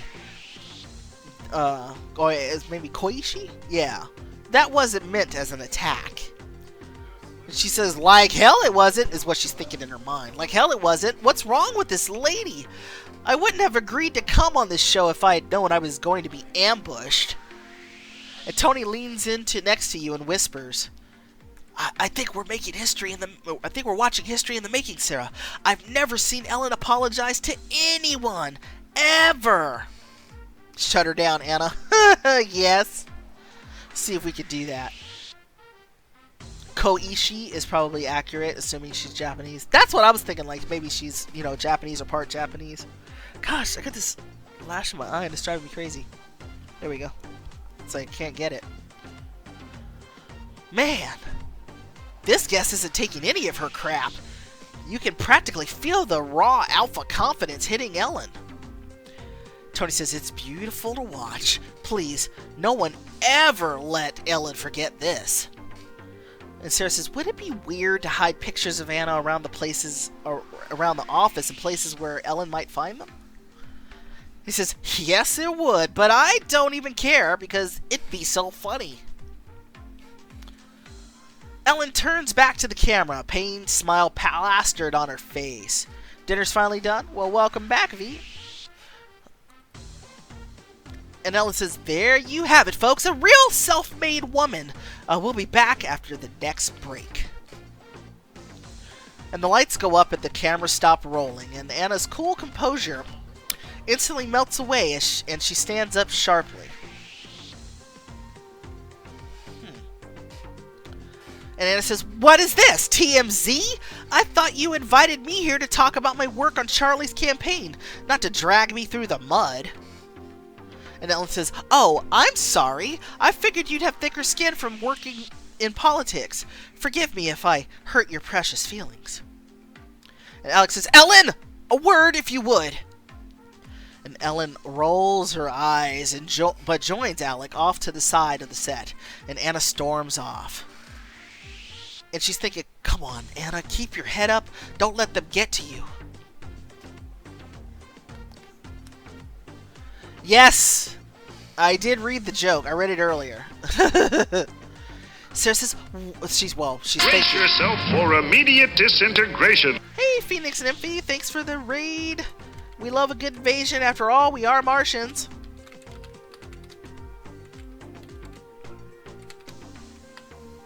Make sure I spelled it right, and I did.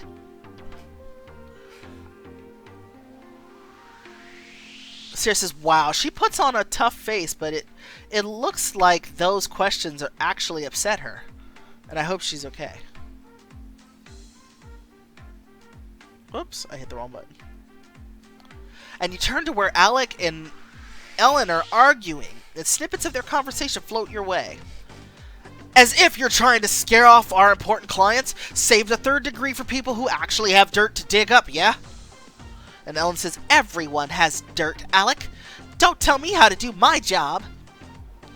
Alex says, hey, newsflash, your highness. I'm your boss. I can tell you exactly how to do your job. Hey, Nymphy, how you doing? Sarah says, well, this could go on for a while, and I wonder if someone should check on Anna. It's not like I have anything else to do, and hopefully no one will notice that I'm gone. You slowly creep away from the set and then make your way to the dressing rooms. You slip into you slip into the dressing room, and Anna is bent over the desk, her head in her hands. I'm doing good. How are you doing? What were you streaming tonight? Oops. If I type at the right spot, that would help. Hold on.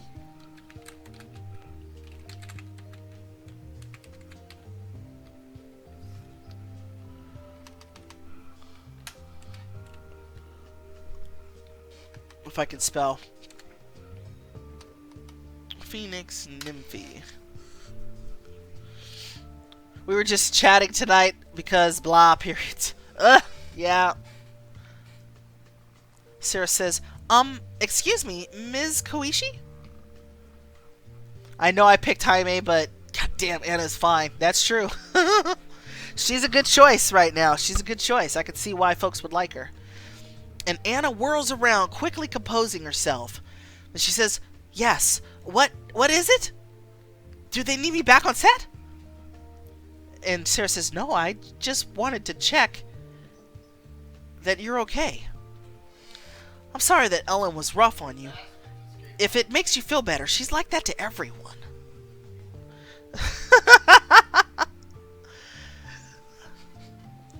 Me in this damn game. Well, you know, I have fun doing this, you know? So, yeah. Oh, snap. We got some bad jokes coming. All right, hold on. Hold on. I got you. I got you. Let's see. Oh, yes.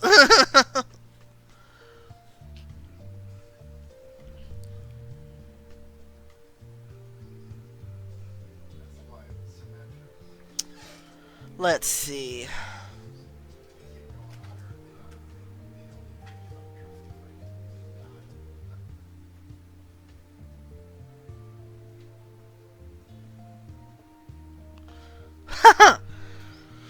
What did the blanket say as it fell off the bed? Oh, sheet. That was so bad. That was a bad one. Oh my gosh. Worth. Good. That's the whole point. You know, it's like, alright, I'm going to be telling corny jokes anyway. So, like, give something for people to spend their channel points. Their channel points and stuff. Jingo's playing Overwatch behind me, so he's not actually, like, losing it or something. Let's see here. You were yelling at my stream. Oh.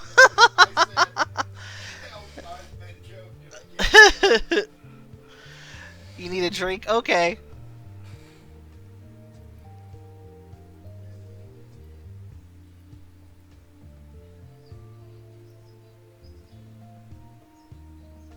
Oh, thank you for tweeting us out. Anybody who has tweeted us out, thank you so much for doing that. You know, it gets people in. We get to hang out with more people. We get to introduce some folks to choices. So, thank you for doing that. It's much appreciated. If you're enjoying, you know, and not just me, any streamer. If you're enjoying streamers and you really like what they're doing, like some of the best ways to, you know, and free, to get people to start paying attention to your favorite streamers is by just talking about them. So, it's a good way to do that. Play Choices Podcast says, on a food-related note, I made stuffed shells for the first time, and it's pretty dang good. Ooh. I would love to make that. That would be good. I would actually like to do that sometime. You know, I've done like, have I read Baby Bump? Yes, I have. I haven't streamed it, though. I've only been doing these streams for, like, maybe I want to say like maybe 3 months. Maybe 3 months. We did the first 2 books we did were It Lives and It Lives in the Woods and It Lives Beneath. We did Perfect Match, which we just finished last week. And now we're here on Wishful Thinking, which is pretty good so far. I'm enjoying it. And it says, it's no big deal. Rude reporters are par for the course in this line of work. Ooh, how many of them have I read? Ooh, boy. On stream or in general? Just like in general? I mean, because I think I just answered the how many I've done before this. Let's see. How do I... Can I back out? I'll show you. After we do this chapter, I'll back out, and then I'll show you how many I've read. Sarah says, well, I'm sorry that you have to go through that. And Anna's thinking, that's so thoughtful. I can't remember the last time someone was just genuinely kind without an agenda. And she's cute, too. And Anna says out loud, I'm fine, really, but I appreciate you, I appreciate you asking. I didn't catch your name. Oh, Sarah Gibson. Nice to meet you, Ms. Koishi. And Anna says, I'll make a deal with you. You can call me Anna if I can call you Sarah. And she says, deal. Sorry, I don't usually work with the guest on our show, so I'm not really sure how formal we're supposed to be. Yes. And Anna says, so what do you do here, since clearly talking to me isn't your job? But Sarah says, oh, I mean, if you want me to leave. Anna says, that's not what I meant. Don't worry, I won't tell anyone. I just hope I'm not keeping you from your work. And Sarah says, well, even if you were, this is way better. I wish I got to interact with the guests more. And from what little I saw out there, you must have a fascinating story. How did you and Mr. Carmichael start working together? And Anna says, well, I have a long history with this community. I've been involved with lots of local nonprofits and causes. Oh, hey, Fuzzy. Yeah, and this is the actual, the art you see on stream is actually the book, the art from the book in the game. So, that is not my doing. The background on the overlay is also from the choices. So all the artwork, you know, except for my overlay, is from choices. Eric's like, I'd skip work for Anna. Anna says, up until recently, I managed an NPO focused on creating more benefits for some single mothers. Charlie sought me out, and well, the rest is history. Anna is Eric's Lucy? Yes. Yes.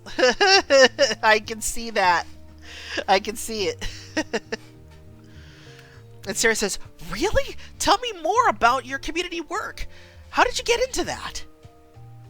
And so she says, well, I guess it started in high school. I led a student demonstration protesting our school's dress code because it unfairly targeted young women. I organized a walkout on the day of the school superintendent was visiting, and we finally convinced the administration to enact a policy change. Ooh, she's a game changer, huh? I like it. I like it. And Sarah says, so in other words, you've been rocking it since day one? Did that inspire you to get into politics? Anna says, absolutely. I got a taste of what it feels like to accomplish something important, and now there's no going back. And she's thinking, whew, flattery from a pretty girl? If only she knew how much I'm loving this, but I should keep it professional. And so Sarah's smiling back, and she's like, what's next for you?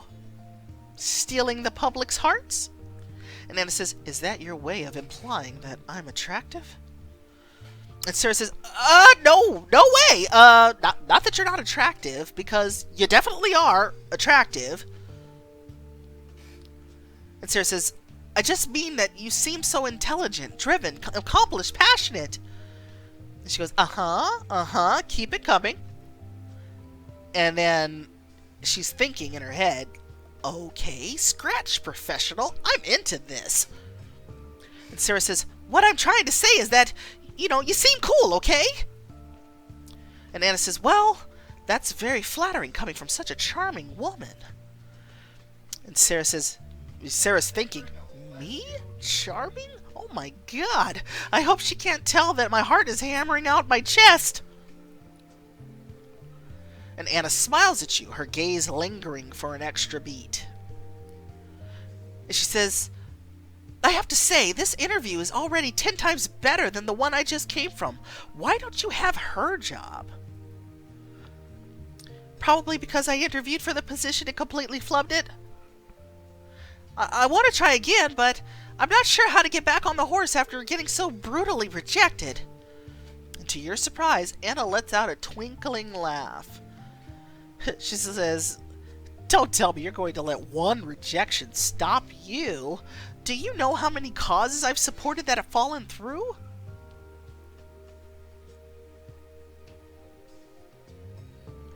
And Anna says, but you can't let that slow you down. Just keep pushing through. And Sarah says, what easy for you to say. You're so self-assured. You're the kind of person the world can't help but listen to. So she says, yeah, you're right. I'm a tornado of confidence, but that has nothing to do with pursuing something you love. And in her mind, she's thinking, this girl's got real potential. If only she could stop doubting herself. And so she says, hey, tell you what, how'd you like to grab lunch with me later after we finish taping my treat? And Sarah says, me? But why? We just met, and I'm probably not even supposed to be back here. And so she said, so? I think you seem interesting, and I want to get to know you better. Maybe I can give you some advice that'll help you get that reporting gig. All ready for Heaven is a Place on Earth. That's good. I love that song. I think that would work for the LI crush. And Anna says, being convincing and dealing with people is a big part of my job anyway. Let's see, get closer to Anna and learn more about her and get some tips that will improve your reporter score. Just because Eric really likes her, let's do it. Spitting the points.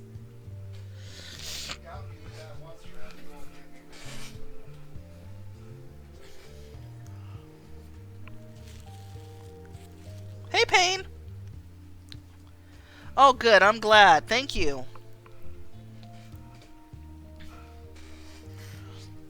Thanks, Payne. Payne is a member of the Red Planet Brigade, and that is our little group of merry misfits. Of course I do. Of course I do. Your lucky day. Yeah. Yes. Let's see here. 1 second.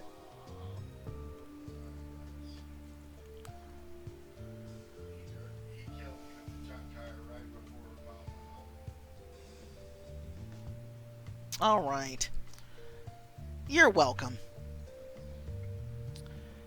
And for really anyone, if you're streaming, or if you don't stream and you play games, what are you playing lately? If you're just a Choices reader, what are you reading in Choices? I'm on chapter 5 of Laws of Attraction. Yeah, Laws of Attraction. I'm on chapter 5, and I've been really trying to work through it. But I have to admit, for me, it's a little slow. But I think that's just because I'm trying to read it while I'm at work, like in the downtime. And I'm looking for a cleaning cloth so I can clean my glasses because they're dirty. And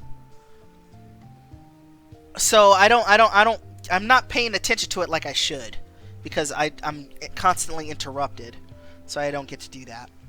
I did get through the moot court in that one, and we won. Ashlyn and I won. You've been back on Vermintide 2. They did more DLC and it's been fun. Nice. Nice. I won't need to play it on my own. I may anyways, but I don't have to. Yeah. You're reading all the new books and reading Crown in the Flame for fun. Mm-hmm. Wave Break, like Miami Vice and Pro Skater had a baby. I haven't heard of that one. That sounds cool, though. Let's see. Play Choices Podcast says she's been playing Laws of Attraction and TNA 2 currently. only, but for episode notes, I've been rereading TNA 1, Open Heart 1, and Queen Bee. Yes, even though like it's backwards on the screen for y'all, just because I have the way I have the camera flipped. But I am wearing my Queen Bee t-shirt tonight, so like, yes, I love it. You know, you dying a lot in DBD. Me too. I'm grinding out the Rift in Dead by Daylight, so that's kind of where I'm at right now. You love the summer sale season? Yes. Let's see, Fuzzy says, I've been playing Muse Dash, and I got a whole bunch of bullet hells on the sale to play. Nice. Eric says he's also reading all the new books. Let's see, read all the new books and Crown of Flame for fun. Shoe Chick says, right now, The Nanny Affair and Witness, and rereading the Royal Romance books. The Royal Romance! Love it! I love AVSP too. Yes. Yeah, I was playing Dead by Daylight last night. I think I did like 3 matches with Bitch and Cupcake, and then I got, you know, like, oh, heck yeah. Yeah. Absolutely. Because we're going to be playing tomorrow too, because we're trying to grind the rest of this Rift out. But yeah, come on through. And I know you're in my Discord already, so you're fine. Saving Queen Bee for right before book 2. Yeah, I liked Queen Bee, so I didn't think I was gonna like Queen Bee, and then I ended up loving it. It was recommended to me. They were like, "Oh, you have to read it. You have to read it." And I was like, "Okay, I'll read it." And then I ended up loving it.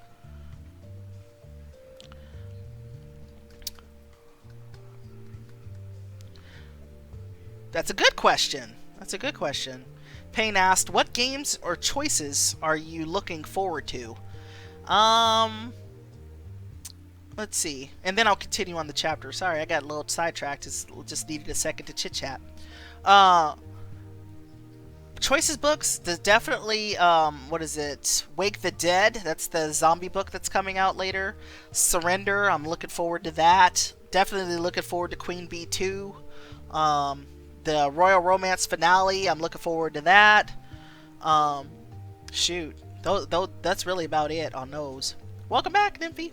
Welcome back, and thank you again for dropping the raid on the channel and for tweeting us out. I appreciate you. Appreciate you.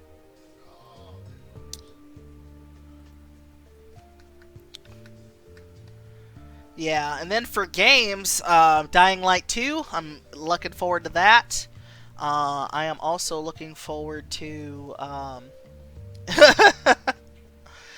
and I'm also looking forward to what is it? Redfall. I'm looking forward to that. And Back for Blood. So I'm looking forward to that too. All right, we'll continue. Anna says, "Great, meet me back here at noon." Sarah says, "Would miss it for the world."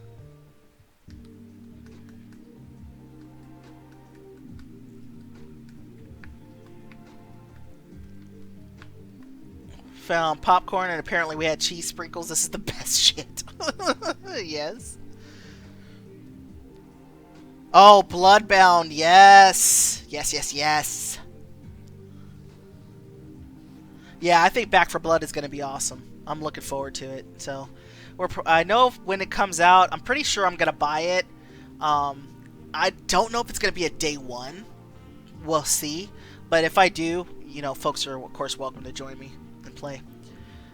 After Anna wraps up at the studio, you join her and catch a cab to the waterfront.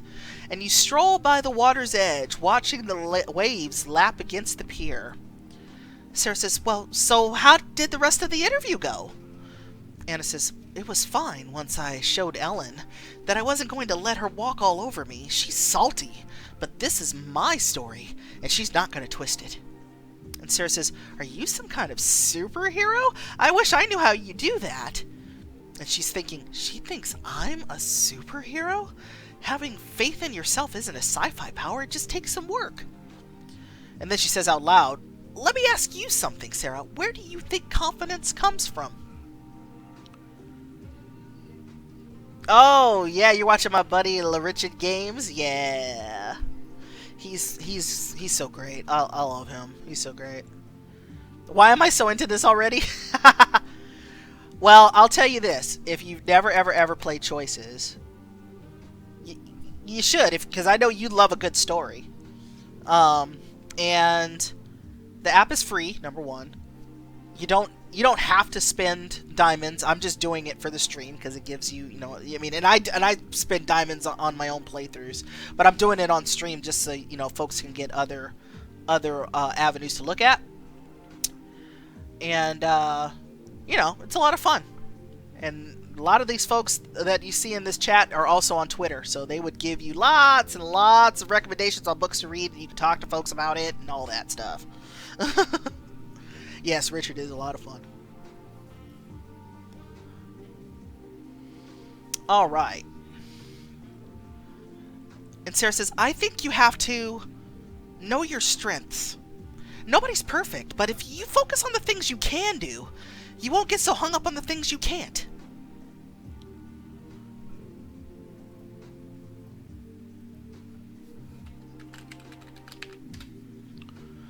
Anna says, I definitely agree. And if you're confident about your strengths, then everyone else will believe it too.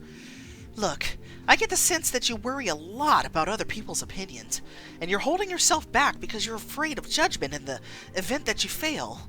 Let go of that, Sarah. If you fail, you fail. But that's part of the learning process, and it's not for others to judge. Don't let it paralyze you. Sarah says, wow, you just read me like a book. She says, I hope I'm not overstepping. It seems like you're trying to figure out how to pull yourself up, and I thought I'd offer my 2 cents. And Sarah says, you really don't hold back, do you? And Anna says, I'm a woman who speaks my mind, and I don't mean to be blunt, but I'd like to address issues head on. And Sarah says, I appreciate the advice. I'll remember what you said. Oh, sorry. Did you think my life lesson was going to be over after one quick pep talk? Come on, we're practicing. See that restaurant? That's Catch, one of the most exclusive eateries in the city.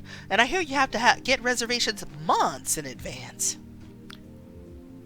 Sarah says, do you have a reservation? Addressing an issue head on is being blunt though, right? Yeah, you would think. Yes, I've been talking about choices for a long time.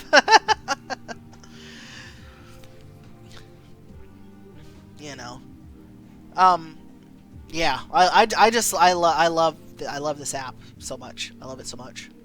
And I was actually really nervous about streaming it. I honestly wasn't sure how it would go over. Like, I didn't know if people would dig it. But I wanted to try something different. I knew I wanted to do like voiceover, more voiceover stuff with stories. And here we are. Here we are.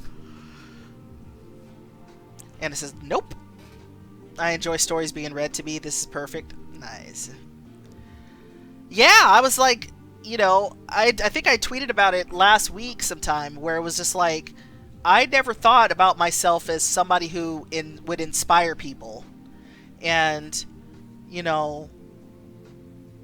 streaming choices, now, and seeing all of y'all who have been in the chats streaming it yourselves, and V with Romance Club and stuff, it's just been like what?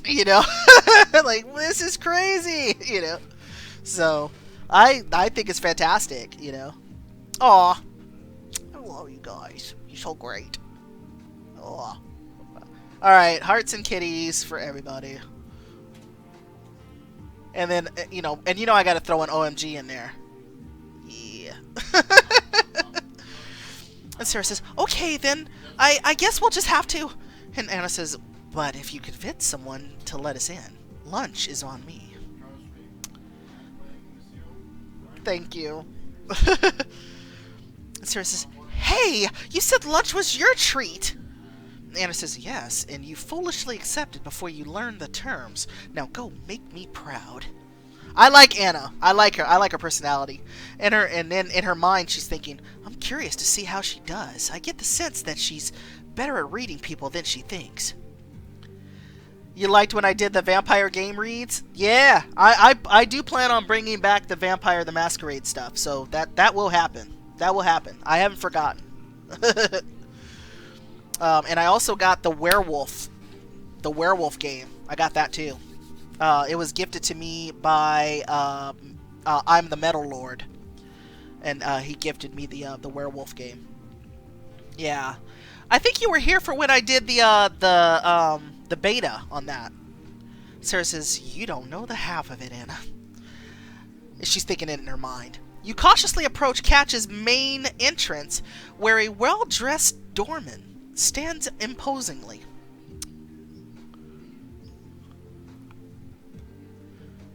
And he looks, he's a big beefy dude in some funky shades and a black suit. And as you step closer, the sound of his thoughts begin to trickle into your head. And he's thinking, where are the Pennyworths? Their reservation was an hour ago. We can't give their seats away, but it looks bad when our tables aren't full. And I still have 5 hours left on my shift. I hope the florist doesn't close before I can pick up the roses for our anniversary. You clear your throat, steeling your face into a self-assured smile. And Anna smiles encouragingly at you. And the doorman says, "Oh, good afternoon, ma'am. Can I help you?" And Sarah says, "Yes. My wife and I are celebrating our anniversary." And you place a hand on Anna's back and she smirks at you. And she's thinking in her head, now this is my kind of role play. And the doorman says, "Wait, it's your anniversary? You're not going to believe this. It's my anniversary with my girlfriend too." And Sarah says, "Wow, what are the chances? Guess today's a good day to fall in love." And he says, "You could say that again. When I think about..." And suddenly he cuts off, swallowing a sob, and he wipes a tear from his eye and attempts to compose himself. "Sorry, you two just look so happy together. Love is such a beautiful thing, and it should be celebrated to the fullest." And Sarah's like, "Yes, about that. You see, we don't actually have a reservation. We used to come here back before it was so popular and didn't realize it'd be so hard to get in. I know it's a lot to ask, but do you think you could?" And the doorman holds up his hand. "Say no more. Let this be my anniversary gift to you." And he ushers you in, suppressing a hearty sob, and Anna winks and slips her arm around your waist. "After you, darling." That's great. Did not expect that from the doorman. Yeah. It was either lie and say that she was the family, or play on the heartstrings because he said it was his anniversary. So, yeah, there's that. The doorman escorts you and Anna to a table with a stunning view of the harbor. "Please, enjoy your meal." Anna says, "Oh, we will. Thank you." Smooth talker, you convince the doorman to give you a table. And as the doorman strides away, Anna turns to you with a smirk. "Hey, not bad. You almost had me fooled for a minute there." He's a big softy, right? This scene is what made me love Anna. Yeah, she's pretty slick. I like her. Sarah says, "Thanks, but I'm not sure what this had to do with my confidence." Anna says, "Half the battle is acting like you know what you're doing. If you can convince people you're in control, then you've done it. Is being a reporter so different from this? You put on your 'I've got this' face, and you talk to people." Sarah says, "Who knew that lying my way into fancy restaurants would be what it took to get ahead in life?" And Anna says, "Don't knock it. I attribute a lot of my success to being bold and taking risks when I was a teen." Sarah says, "Oh, really? And what kind of risks are we talking about?" And Anna says, "Nothing too big. Talking my way into nightclubs, R-rated movies, private events, that kind of thing." You downloaded choices? Yes! And feel free to tweet at the good folks over at Play Choices. I'm all about that. You know. Let them know that that you were motivated to download it because I motivated you to do it, and tell them what story you're playing first. One of us.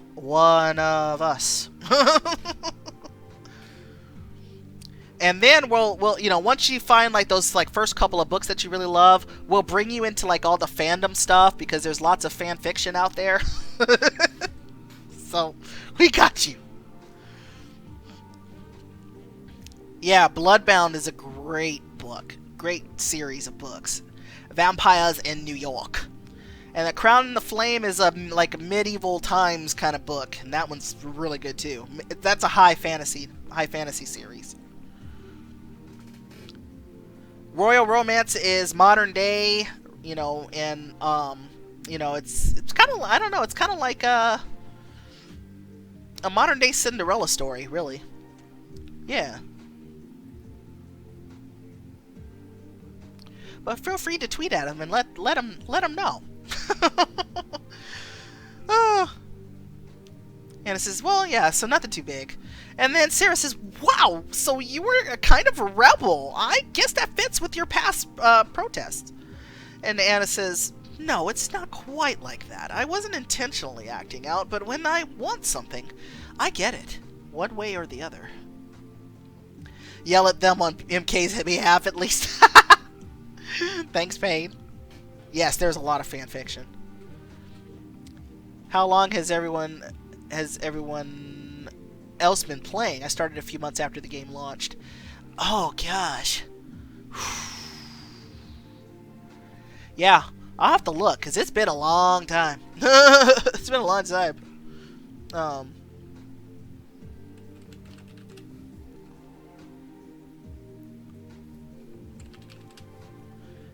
Yeah, KT Coley, who comes into the chat, is who got me into Choices. Long time ago.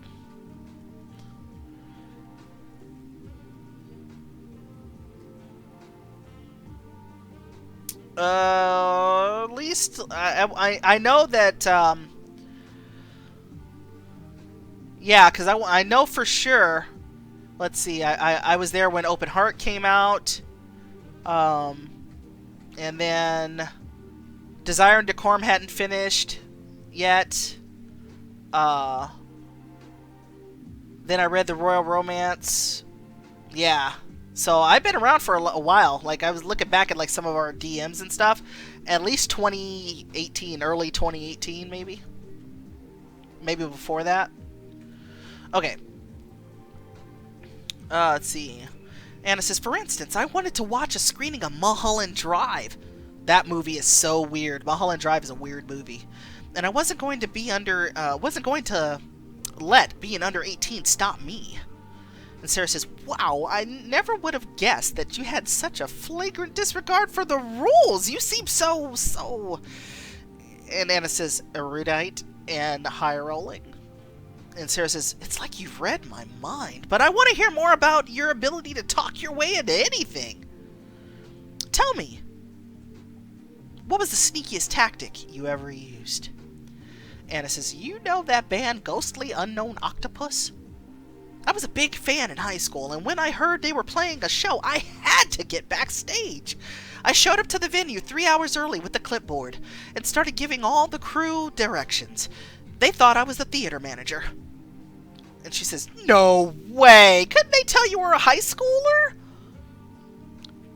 She's too good for me. Anna's like, I was tall for my age. Also, I think clipboards automatically age you 5 years and turn you into an authority figure.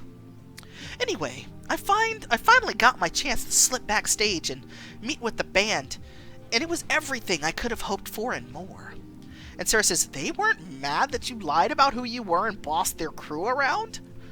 Nope, because apparently, under my direction, they got everything set up in record time. Now, how about we order something good before that doorman figures out that we're not really who we say we are? Sarah says, good idea. I hope he doesn't get in trouble on our behalf. Anna says, I'll leave him a big tip. The two of you enjoy a delicious lunch before returning to the studio so Anna can grab her things from the dressing room. So intelligent and beautiful, she is intimidating. Yeah, I can see that, V. I can see that. Sarah says, thanks again for inviting me out. I had a great time. Anna says, then hopefully we can do it again sometime. Sarah says, deal, but I can't promise I'll be able to talk us into every fancy restaurant in the city. Anna says, aw, darn, I guess I'll just have to settle for the pleasure of your company. Suddenly, Alex storms in, hands on his hips. Oh, this jerk, come on. You, in my office, now! And you glance over at Anna and she shrugs. And a pit forms in your stomach as you follow Alec out of the dressing room. And in his mind, he's thinking, who the hell even let her in the dressing room? Okay, note to self, fire our current security guard. Sarah's thinking, oh no, I should have known that Alec wouldn't want me overstepping. Now I've gone and blown it. Once in his office, Alec plops down behind his desk while you stand in front of him, wringing your hands. And you're like, oh god, and you're like really nervous and stuff. And Alex says, okay, listen, what was your name again? Sarah Gibson? Please, let me just explain why I was in the dressing room. I only went in there because... Let's see.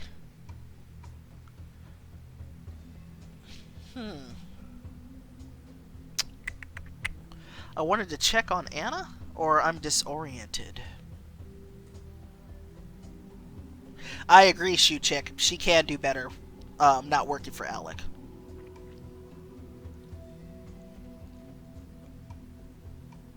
I wanted to check on Anna. What are you, her mom? I know, but she just seemed kind of upset after the interview, and I didn't see anyone else going to her, so I...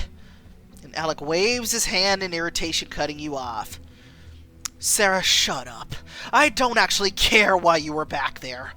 What I care about is the fact that you got more out of our guest in 5 minutes than our lead reporter got during an entire live segment.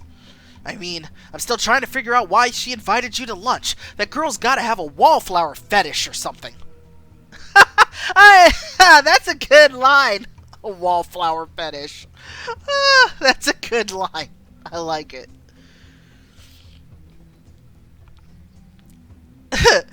Sarah says, you were spying on us?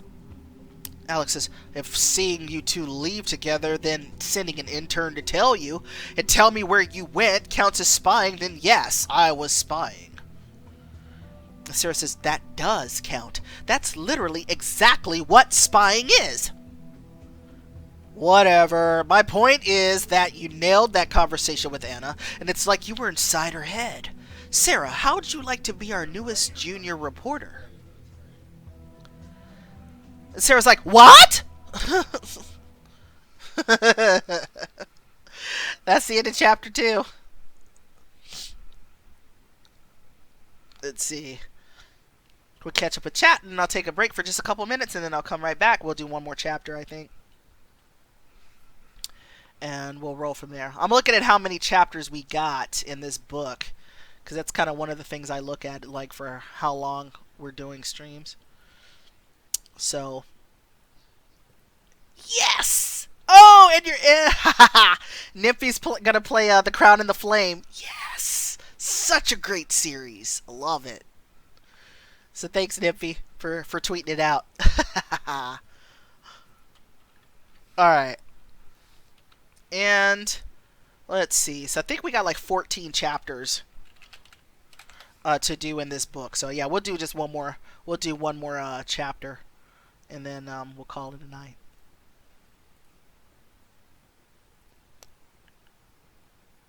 Okay. So the question was asked, and Eric had asked it earlier. How many books have I completed? Well, let's look. Here is my profile. Yes, I am reading The Nanny Affair. No shame, don't care. I love that book.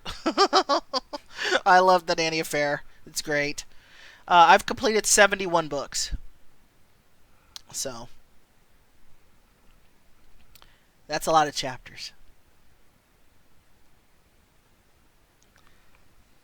Yes, 71.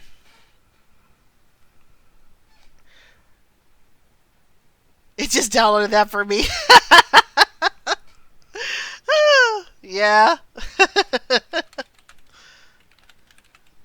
Yeah, because I know that I was still tweeting under my last the last name or whatever for a while there.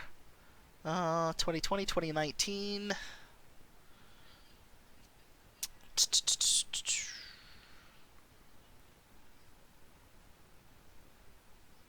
Yeah, like 2018. Yeah, something like that.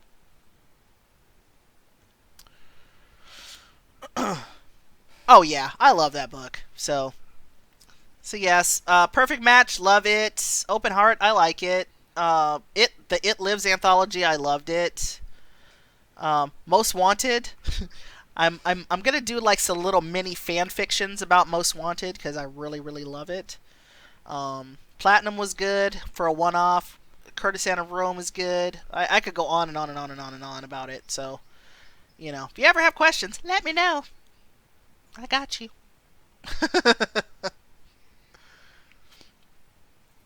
Okay.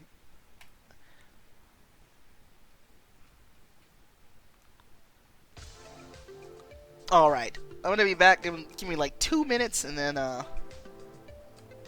we'll get to chapter 3.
Alright, friendos.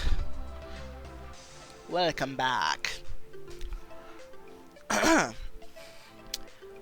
Is everybody giving Nymphy their favorites, or are y'all dropping your favorite books and the books you don't love in the chat?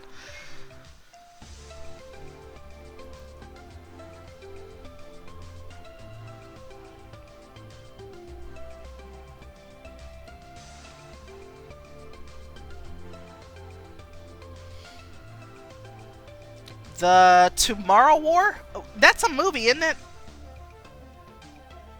Yes, lots of recommendations.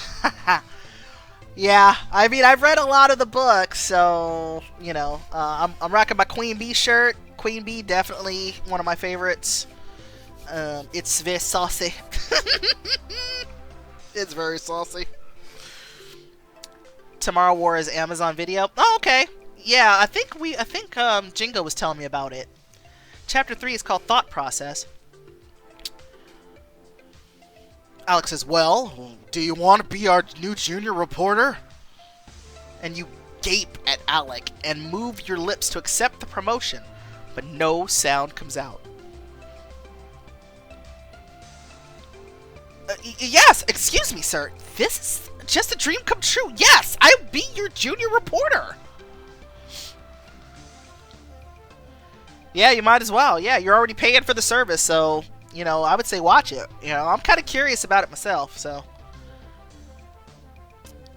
Alec rolls his eyes and nods. Great, a local woman has gotten herself some cyber fame for a stupid video of her cat on stilts, and Ellen refuses to cover it. Sarah says, oh? I'm on it, sounds great. Alex says, I knew I made the right choice. Your spineless craving for approval will make you a strong junior reporter. And Sarah says, it will? Alex says, oh yes, your assignments will be thankless, so hard-nosed types don't do well. They're always looking for more story that just isn't there. Yeah, everybody, drop your top 5 in the chat. Drop your top 5 in the chat.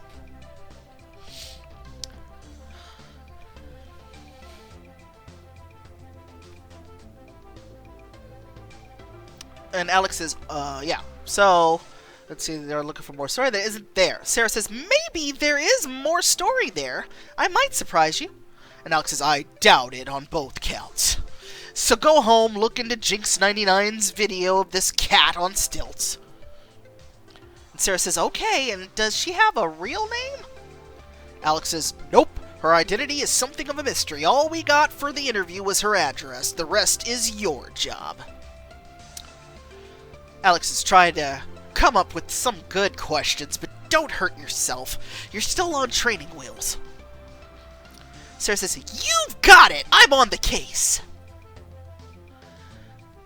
You're moving from a writing desk to the dressing room, and Alec is thinking, dear God, if I'm making a mistake here, please strike this girl with lightning again.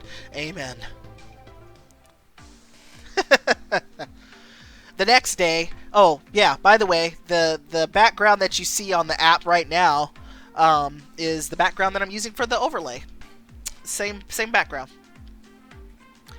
Choices, lady. You just had to be a little extra, huh? A little extra with your top 6. I see you over there. Oh. Sarah tries too hard, but I mean, that's the job, right? Yes, I agree, Payne. You couldn't leave one out. Fair. My top 5 would be, let's see. Red Carpet Diaries, Perfect Match, Desire and Decorum, Bloodbound, Royal Romance. I know, I talk about how much I like TNA, but I love those other ones more. So yeah, so that's my top 5.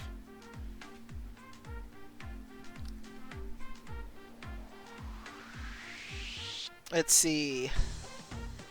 Ooh, Fish brought up the Royal Masquerade. That's a good one. ES for Endless Summer. And by the way, Nymphy, you'll notice that like folks will talk in kind of like acronyms. So if you're curious about what these acronyms mean, well, I'll just explain those to you. So like Choices Ladies said ROD, which is Ride or Die. ACOR is A Courtesan of Rome. OH is Open Heart. TNA is The Nanny Affair. TRR is The Royal Romance. DD is Desire and Decorum.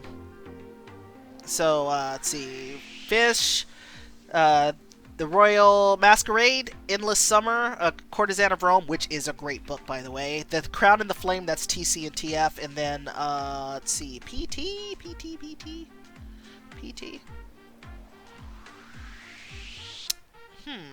What's that one? I know PM is Perfect Match. Platinum! Okay, I just don't see that often. Let's see. Bottom 5? That's cruel. Yes, Desire and Decorum. Come on, y'all. Thanks, Fish. Okay, so the next day, you walk into the studio with a spring in your step, beaming about your first real interview. And Sarah says, "Good morning, June! Guess who's ready to take Northbridge by storm?" And she says, "Hey there, congratulations on nabbing the crazy cat lady story!" And Sarah's like, "You mean the story on the director of the viral video Cat on Stilts? Jinx99 is a visionary, not a crazy cat lady." June says, "See? This is why you're doing the story and not me. Manners." And she's thinking, but I think anyone who spends that amount of time teaching their cat to walk on stilts is more bonkers than a bounce house. Hashtag facts visionary. Yes. Alex stalks toward you, and June imperceptibly shrinks back. Alec is shouting, and he looks pretty pissed. He's like, "Sarah, is that what you're wearing? You look like you fell blindfolded into a discount bin, crawled out, and came to work." And Sarah's like, "Alec, I thought this looked nice." "Incorrect. Get over to wardrobe and see what they can do about this." And Alec waves his hand vaguely over your outfit, and your jaw drops a bit. "Oh, okay, but I don't know where wardrobe is." Alec shouts, "Aubrey! I have a task for you!" And Aubrey strolls across the studio and breaks the tension in the air with his easy smile. "Absolutely, what's up?" "Someone who cares needs to get this girl over to wardrobe. I cared, but not enough." Aubrey's like, "Well, it'd be my pleasure. Follow me, Sarah." And he's thinking, I don't know what's wrong with Alec's eyes. She's always beautiful. Yes, Alec is always pissed. He has a problem. He has anger management issues. He needs to work on that. You stroll with Aubrey to a wardrobe and find it empty. And he puts a finger to his lips and thinks. And Sarah says, "Isn't someone supposed to be here?" And Aubrey says, "Well, usually, well, that's okay. We could figure it out." And Sarah says, "Right. I dress myself all the time." In high blood pressure patient in the making. I know. Alec is always yelling. No wonder your staff is afraid of you. Right? You're right, shoe chick. Let's see. Aubrey says, "Well, I know a thing or two about silhouette and palette and whatnot." So Aubrey flicks through the various blouses while you dig into the bottom rack and select a skirt. You hold out your finds and smile at each other. And Sarah says, "Hey, what do you know? They match." And Aubrey says, "I'm excited to see how this looks on you. Try it on." And you slip into a stall to change, and you're a little surprised when Aubrey clears his throat and lingers outside while you shimmy into the skirt. "So, are you ready for your big day?" "Oh, I'm terrified. This opportunity is really exacerbating my imposter syndrome." Yeah. Yeah, I know about that life. Nobody says, "Really? Why would you feel like you deserve the job? Alec doesn't do charity, you know." Sarah says, "Well, I never got my degree. I dropped out when my family was going through some struggles and just never made it back." Who talks like this, though? I know. You don't tell people that you're going through imposter syndrome. You just feel it. You know, you don't tell them. And Sarah says, so now sometimes I feel like someone's going to look over my file and just go, wait a minute, you shouldn't be here. Aubrey says, well, for what it's worth, Sarah, this story is leagues beneath your capabilities. I've seen your writing before. You've got things they don't teach in school. You've got talent and hunger. Still, I can't fumble this promotion. It took me 2 years to get here, and I could lose it all in 2 minutes. He wants her bad. I know! It's like, can you make it more obvious, friend? Can you make it more obvious? Aubrey laughs. I don't think so. There's something very lovable about your energy, even when it's kind of chaotic. And Sarah says, thanks, Aubrey. I feel a little better now. And you let out a breath you didn't notice you were holding and stepped from the stall. And Aubrey says, now that I'm seeing it, this is much more than a match. Unlocking special outfits will impress your colleagues and increase your reporter score. They need to do it in the dressing room. No, they don't.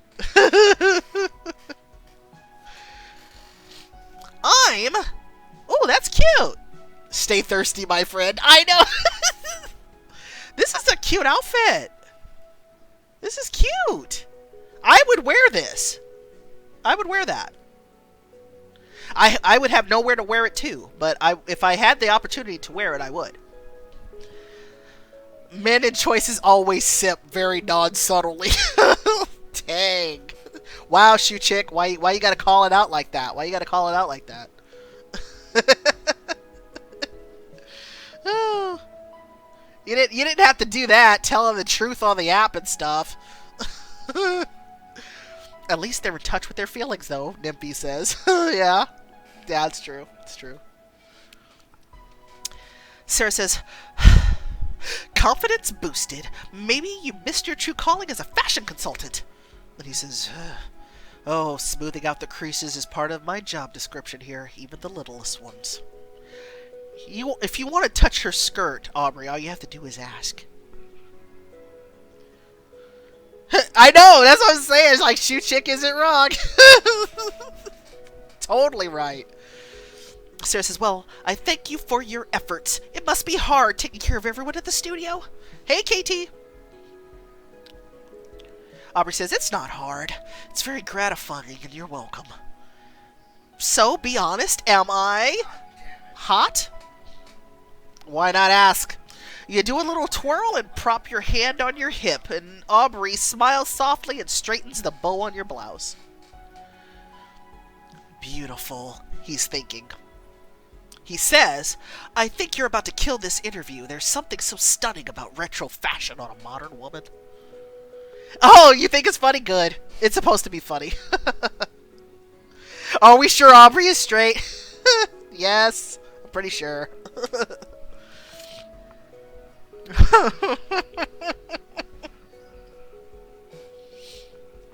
It's so funny. You step closer, smiling up at him, and Aubrey tenses and he swallows. I would agree with that, Eric, actually. I would agree with that. And he's thinking in his mind, I smell flowers. Is that her? If she comes any closer, I won't be able to think straight. Sarah says, thanks for your help, Aubrey. He says, anytime. Hey, let me tell you a little something before you go, just in case you end up needing it. And Sarah's like, well, of course. I'd love to hear anything you have to say. You're the man behind the station as far as I'm concerned. Don't let Alec know.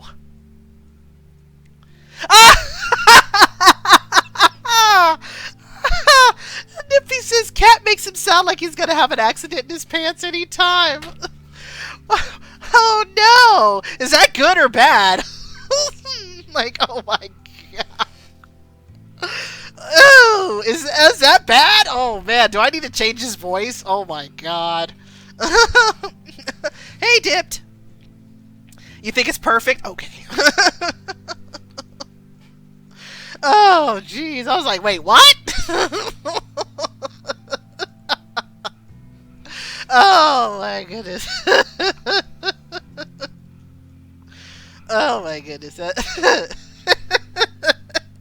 I'm sorry, that was funny. Oh, hey Dimped, how are you doing?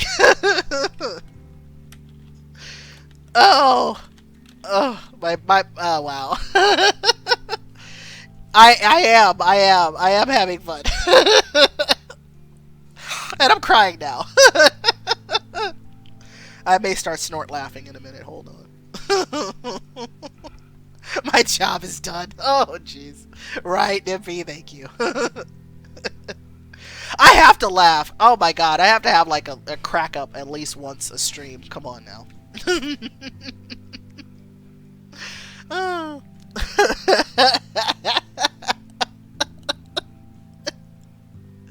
Oh, jeez. Okay. It's so funny. Oh. I can't even see the screen now. I'm like, I can't see it. Ah! Okay. Oh, okay. Aubrey says, well, I was nervous when I started here. I didn't know my way around. There was so much to learn. Hashtag relatable. I know. Together, you leave wardrobe and head into the hall, traipsing back towards the set. And Aubrey says, I realized I was working too hard. Life is a challenging game, not a life or death test. Have fun with it.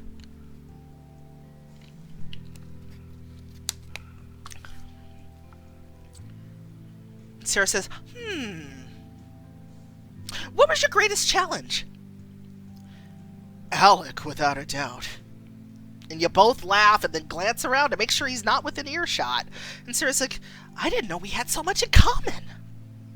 And Aubrey says, don't let him get to you. He's cranky and loud, but he's that way with everyone, and he gets better. And Sarah says, really? Are you sure you haven't just been slowly lowering your standards for polite conversation? Ooh, my favorite standalone book? Choices Lady is gonna say Ride or Die. That's automatic. Mine is Most Wanted. That's my favorite standalone book. Most Wanted. Albert says if you actually manage to impress him, he even cleans the wax out of his ears to listen on occasion. And when Alec commits to an idea like promoting you, his pride will keep him from backing out. Okay, I thought I heard my cat doing something. Ooh, Veil of Secrets. Ooh, that's a good one. With Every Heartbeat. Oh, man, with every heartbeat, I was crying. I was boo-hooing by the end of it. The Unexpected Heiress? Okay. I haven't finished it. I need to like do that one when I can pay attention. And I just haven't been able to do it. I already answered for you. I answered it for you. Oh. Okay, so Sarah says, I've always wondered how those reporters swearing on live broadcasts managed to keep their jobs. And Aubrey says their studio had, and Alec too, I'm sure. Aubrey hesitates and looks at you with a gentle smile, and he says, I hope my words give you some perspective, Sarah. But in case they didn't, here are 4 more. I believe in you. And then he's thinking in his mind, I've been watching you for a long time. I know your work when I see it because you're the most talented writer we have. And Sarah says, wow, thank you, Aubrey. I feel better and not a minute too late since I'm a minute late. I'd better go. Thank you again, Aubrey. You rush off with no time to spare, heading to your first on-air interview. You don't want everybody to hear you ugly crying? Yeah, that's why I'm never gonna do With Every Heartbeat on stream. That's not gonna happen. I'm not doing that. Aubrey is a stalker. Ouch. A short while later, you arrive with Tony at Jinx 99's house and ring the buzzer. The Royal Masquerade is so fun. It's such a great book. I liked it. But we asked, the question was what my favorite standalone is, and I'd have to say Most Wanted. Detective Dave. Yeah. Detective Dave is great. And I really like the mystery in that one. You know, it's really cool. I like that one. As you wait to be let in, you notice a surveillance camera mounted over the door. Do you think she's got that to protect the cat? Sarah asks. Tony says, that's a good question. Maybe remember that for the interview? And the door pops open and you both jolt. Jinx99 comes to the door. She says, hello there! You must be the reporters from the station. Why don't you come in? And in her mind, she's thinking, it's going to be okay. Deep breaths. Sarah's thinking, wow, she's really nervous. I'll have to go easy on her. Not that it gets much easier than this anyway. It's a cat interview. Ooh, the heist Monaco. Yes, that's a good one. I loved it. That's a great one. You furrow your brow and cross the threshold with Tony, composing your face into a neutral expression. In spite of being clean, the room has a vague stench. Sarah says, thank you. My name is Sarah Gibson, junior reporter, and this is Tony, our eyes and ears. Nice to meet you, Miss Jinx99. Oh, my name is Tilly Henderson, actually. Jinx is the cat. And please call me Jinx99 in the interview. I like privacy. Sarah says, of course. Where is Jinx? I'd love to see her while we roll. People clearly love her. And Tilly shouts, Jinx! Get some nip, girl! And a calico cat scampers around the corner and rubs fervently against Tilly's ankles. And in the cat's mind, put down the nip and nobody gets claws in their ankle.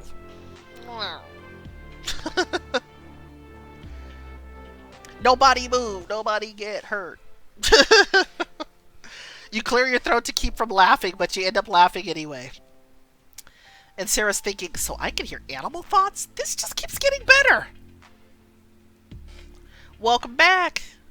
We are now interviewing Jinx99, Tilly, and her cat, the one that was on the stilts for the viral video, has just come into the room, and Sarah has found out that she can read the thoughts of animals as well as people.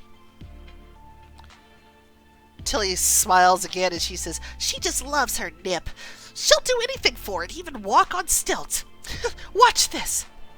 And Tilly brings out the small customized stilts from the video, and Jinx hastily climbs up, picking her way across the living room. And Jinx is thinking, it's a living. Tony prepares the camera and starts to roll, capturing Jinx's trick. Tony says, not to interrupt all the kitty goodness, but I'm ready for interview action. I hope you're too, Sarah. This goes out to like 2 million people. Sarah says, thanks, Tony. Good pep talk. I'm ready. How about you, Tilly? Tilly's thinking, let's just get this over with. Yep, I'm as ready as I reckon I'm gonna get. I don't know if you can relate, but I've never been on television before. You've probably done this 100 times. And Sarah says, actually, this is my first too. We'll get through it together. Tilly says, oh, you look so streamlined. I figured you were a lead anchor or something. And Sarah says, maybe someday. After hearing her words, your stride becomes easier, and you launch into the interview with a smooth, natural cadence. I'm Sarah Gibson reporting, and with me is internet sensation Jinx99. So Jinx99, let's see. Are you a lifelong animal lover? Will you develop your cat professionally? Well, did you go to school for this? Will you develop your cat professionally? Oh. Okay. And so she's thinking in her mind, I'm more worried about developing legally at this point. And then she puts on a smile and says, I'm considering marketing some swag with her little face on it. And you pause, trying to figure out what that thought she had could have possibly meant when you hear something that isn't Tilly, Jinx, or Tony. And somebody's thinking, must reach the grapes. And Sarah's thinking, Does she have a kid stashed somewhere in the house? Who needs grapes? And you stroll casually away while Tony gets footage of Jinx glancing around the next corner until he tails you nervously. Sarah's thinking, is there something else going on in this house? If there is, it might be my big break. But if I want to get the real scoop, I should ask questions that get her to talk without revealing my powers. So the tutorial says, successfully completing interviews will improve your reporter score, making you more well-known and popular. Sarah, so do you live alone with Jinx? Yup, it's just us. And Sarah says, the house is awfully big for one woman and her cat. And she looks shocked. Well, she needs lots of space to roam. Thought, find someone to scratch my back. And Sarah's like, who else is here? What is she hiding? And so she says out loud, you know what I'm thinking? Let's get a tour of the house.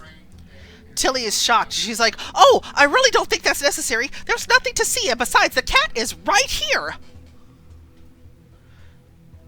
Sarah says, that's true, but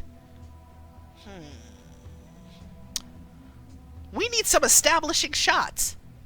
Tony says, well, that's true, Mrs. Jinx. It'll only take a second, and most of it will be cut. Tilly just, looks really pissed, and she's like, again, Jinx is the cat. And Sarah says, and whatever could that intriguing, musky aroma be? Brace yourself for immediate disintegration. Hey, LaRichard Games! Thanks for the invasion. We love a good invasion. After all, we are Martians.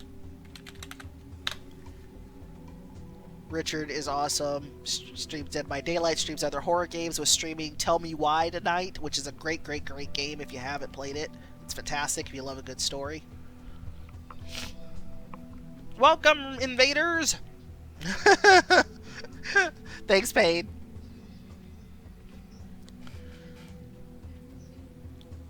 And Tilly is shocked. She says, I'm not quite sure what you mean. I don't smell anything. If you insist, I'll show you around the ground floor. And welcome everybody from Richard's chat. What's up? I am MartianKat. If you've never been to my channel before, I am a variety streamer. I stream on Thursdays, Fridays, and Saturdays. I stream Choices, which is what I'm streaming right now. It's a interactive story app. On Thursdays, Friday nights, I usually stream with a gal named Bitch and Cupcake, and we do MMOs and mostly Dead by Daylight. And then on Saturdays, I stream solo again. Sometimes I play story games. Sometimes I just, putz around or whatever. Just play what I want. So, all the shenanigans. If that sounds like something of interest to you, feel free to hang around and drop a follow if you like. So, Tilly is walking swiftly through the kitchen and dining room area before bringing you back to the living room, avoiding the door where the thoughts are loudest. Tony says, was that a bushel of bamboo I saw in the kitchen? Wait a minute. Bamboo? Did this chick smuggle a panda? We'll see what happens. Do cats eat bamboo? Until he says, that bushel's all for me, and the weird musky smell is also me. I wouldn't admit that. And Sarah says, Sarah's thinking, she's lying about someone who's on the other side of this door. Only a few animals eat bamboo, and none of them are domestic. And you gesture toward the avoided door. And Sarah says, well, what's in here? A spacious play area for Jinx? One moment. Why my eyes watering again?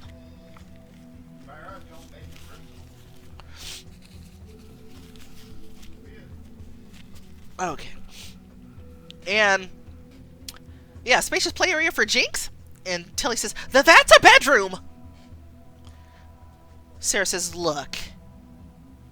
Oh, yeah, I think she's smuggling exotic animals. So, real quick, this is what's happening. Sarah, the gal on the screen, is a junior reporter. She just got promoted, And after being struck by lightning, has now actually she kind of did it a little bit before, but definitely after getting hit by lightning, she could hear people's thoughts, and not just people's thoughts. She could hear the thoughts of animals too. We just found that out. So let's see. Look, oh, Jinx is breakdancing. And Tilly's like, what? And you grasp the knob and pull the door open as Tilly whirls to check on Jinx. And inside, you step into a pillow-strewn room and barely have time to process what you're seeing. And Tony gasps behind you. It's an ocelot! Rawr! And a red panda. And a lizard. Oh man, she has all kinds of stuff in here. Several exotic animals scurry to hide and cock their heads, sniffing toward you and Tony from within the bonus room. Nymphie's like, I'll take the panda! And Tony's like, what the heck? There's an ocelot in here! And Tilly's like, wait, I can explain everything! Yes, I did try to buy Jinx a cat-sized circus tent and ringmaster costume, and maybe in a way, that was wrong. But I had no idea the sellers were also involved in illegal trade, and they sent me this order by mistake, and I didn't know what to do, so they're just trying to say I owe them thousands of dollars, and if I went to the police, they'd track me down. Not an ocelot, I know, right? But this isn't worth it. I'm ready to collaborate with the police, animal services, and witness protection. I want to help these little guys. And Sarah's like, I have to know how.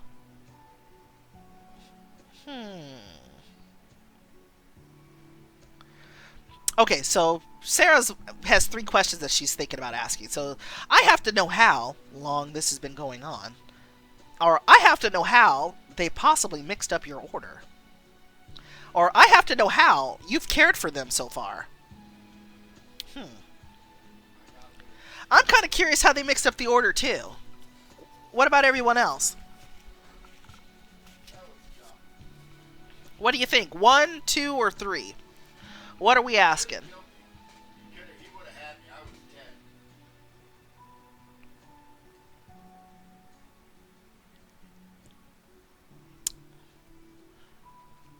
Because Nymphy is saying, how did they mix up the order?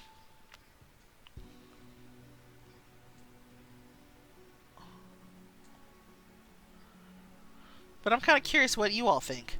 2 and 3? So we got 1 for 3. So Richard says either 2 or 3.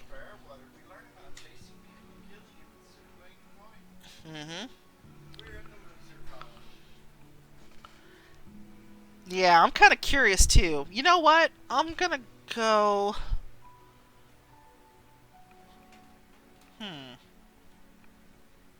I'm gonna go with 2. I know, right? Yeah. Exactly. She ordered them. She had to have. Eric says 1. How long has this been going on? Choices Lady says, Sarah is doing too much. How do you just go into someone's room without permission? I know. But we see reporters do that a lot, you know? They'll just kind of go in and do whatever to get the story, you know? So.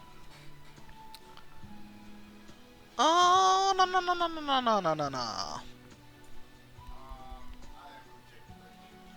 I think we're going to go with 2. I think we're going to go with 2 because it seems to be the more popular choice. And I want to know too. And so Tilly's like, my only guess is that there's a very angry customer somewhere with a miniature circus tent they never wanted. And you turn towards Tony and his camera. And Sarah says, a comedy of errors becomes a harrowing drama for this local woman. I'm Sarah Gibson for Northbridge News. Tony says, and we're out. Great segment, Sarah. The station is gonna flip. You used your wits to interview Tilly without revealing your powers. Good job. Sarah says, they thought it was just a fluff piece. Turns out it was a furry one. This MC is my jam. Man, I should have played this a long time ago. She's got the puns. That's totally... Thank you. Thank you, Richard. He said that's a cat joke. Exactly! And it's a cat joke. It's a cat joke and a cat joke. Ah. Man, this character is right up my alley, for real, for real.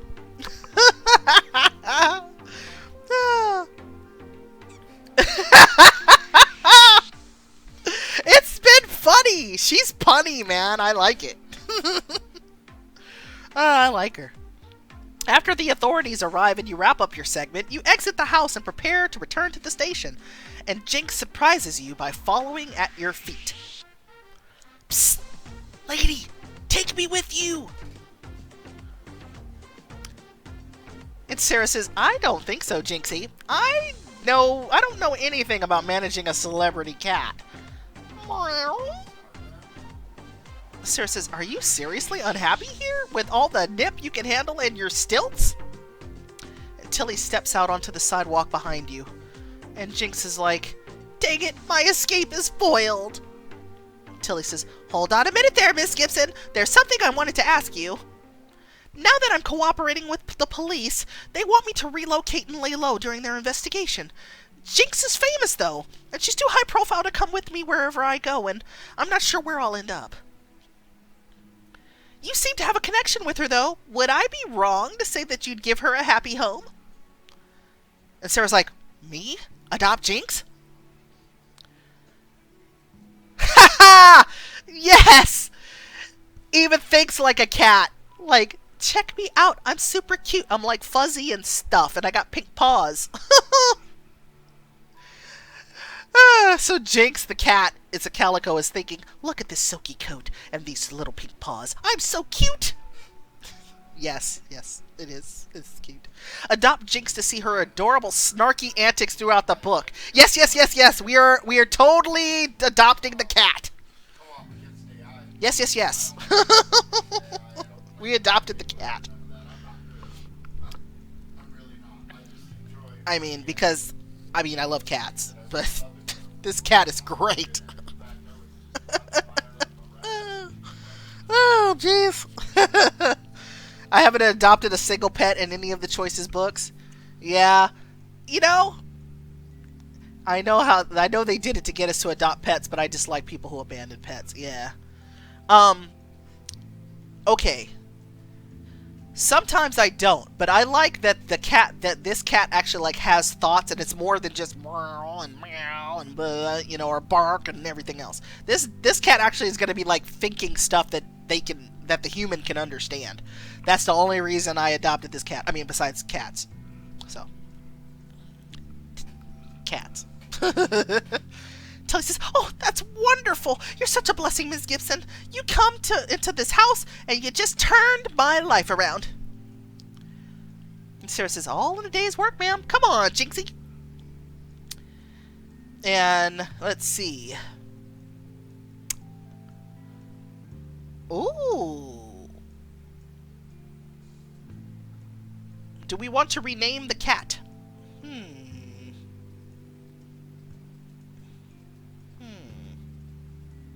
I think we want to rename the cat. I think we want to rename the cat. And so the cat is thinking, want to name me something else? Really let my glory shine? Let's see. Huh. You know what? Why not call her Glory? Let my glory shine. Glory.com. I like it. I'm not going to name my cat Cat. I mean, I could. I had a cat named Cat a long time ago, but no. Not this time. Tilly says, oh, I'll grab you some of her favorite toys and freshen her litter box. Oh, and her nip. Can't forget that. And Glory is thinking, just forget the stilts, Kay. As you climb into the Northbridge News van, now loaded with kitty toys and treats, Glory hops in behind you and curls happily in your lap. And Tony gapes. And he says, did you just steal that lady's famous cat? And Sarah says, well, I thought it was fair. I'm kidding. She wanted me to take her so she could stay low profile. Stop looking so horrified. And the van swings by your apartment to let you have a moment to drop off your new cat, and she sniffs and skulks around as she enters. And Sarah says, all right, I've got to get back to the studio for a bit, but I'm putting your box by the window and some toys on the couch. Oh, no, you don't put the cat on the couch. And Gloria's thinking, she's not going to pet me for a few hours before she goes. What kind of crap is that? That sounds like my cat. It's like, I wonder if that's what my cat's thinking. Like, I don't care that you have to go to work. Why didn't you wake up at 2 to pet me until it was time to go? You know? And Sarah says, I mean, no, but I can pet you for a little bit. Come here. And you reach for her, but Glory slinks away, examining behind the couch. That's my dogs, Nymphie says, yeah.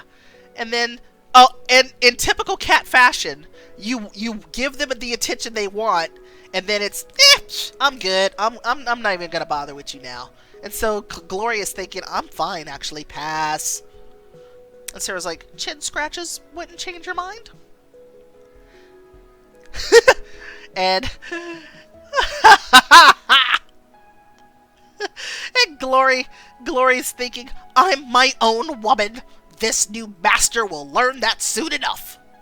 Master? Doesn't she think she's the master? You know.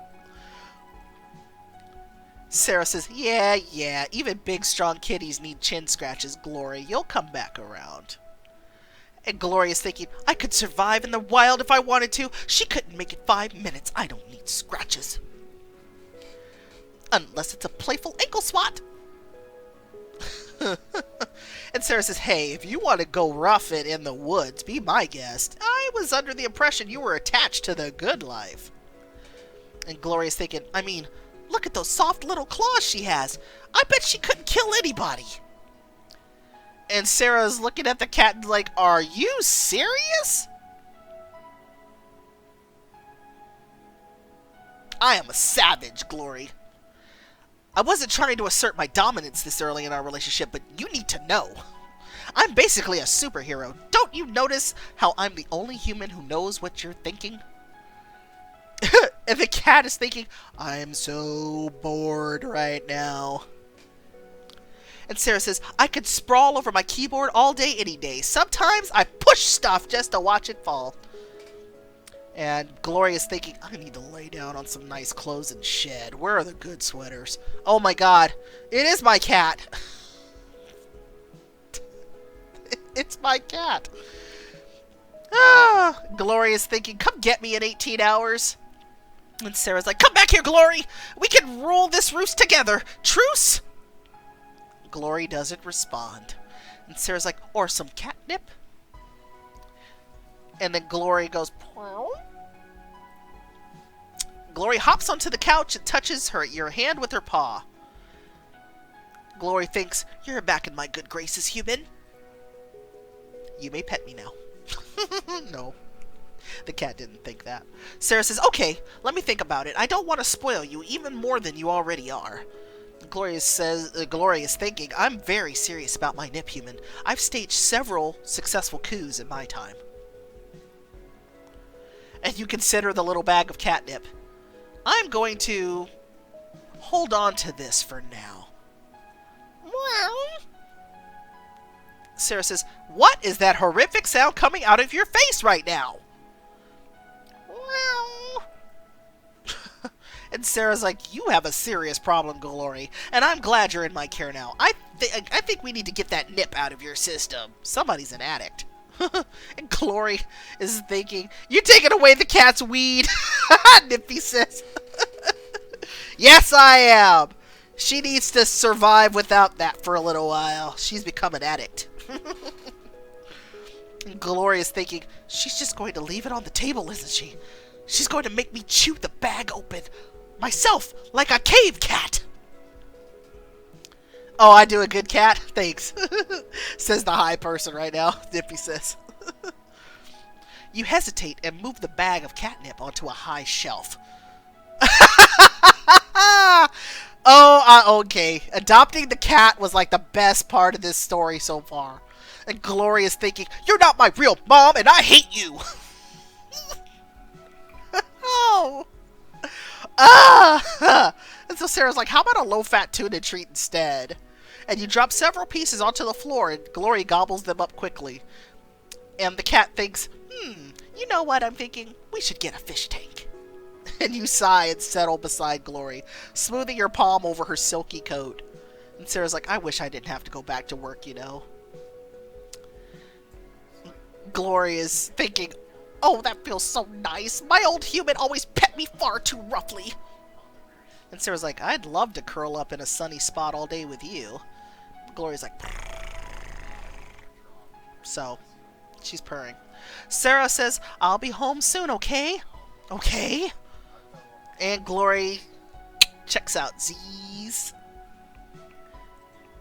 Good claws, you rehomed a sassy kitty. And Sarah says, goodbye, sweet sleepy baby. And you slip quietly out of the apartment, warmed by how quickly Glory fell into a nap while you pet her.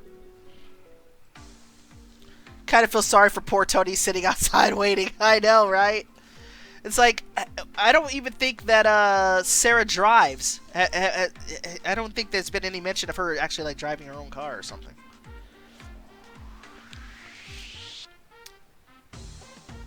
She might have driven to the studio before she got hit by lightning, right? Back at the studio, the station buzzes with the news of your surprising bust. Alec, flanked by Aubrey and Ellen, even stops by. Alec's like, not bad, Sarah. That's coming from someone who suspected it might be a disaster.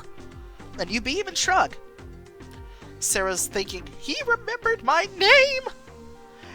I'm just glad that everything turned out okay. Animal Control took everybody to a refuge for now, and the police are looking into it. And Ellen's like, yeah, Sarah's right. It wasn't that monumental. She literally stumbled onto it. And Sarah's like, I didn't stumble. I was very careful to not stumble. And Aubrey's like, you owned this, Sarah. I can't wait to see the edited cut. This is going to be our top story tonight. And in his mind, he's thinking, and I've never seen a new reporter move with such grace through a scene. After this airs, you're going to have a fan club. And Ellen is thinking, what? I cannot believe this meek Muppet has everyone convinced she can actually report. She'll never be a star. And Sarah says, thanks, guys. I knew I could do it. He's gonna be the president. Facts.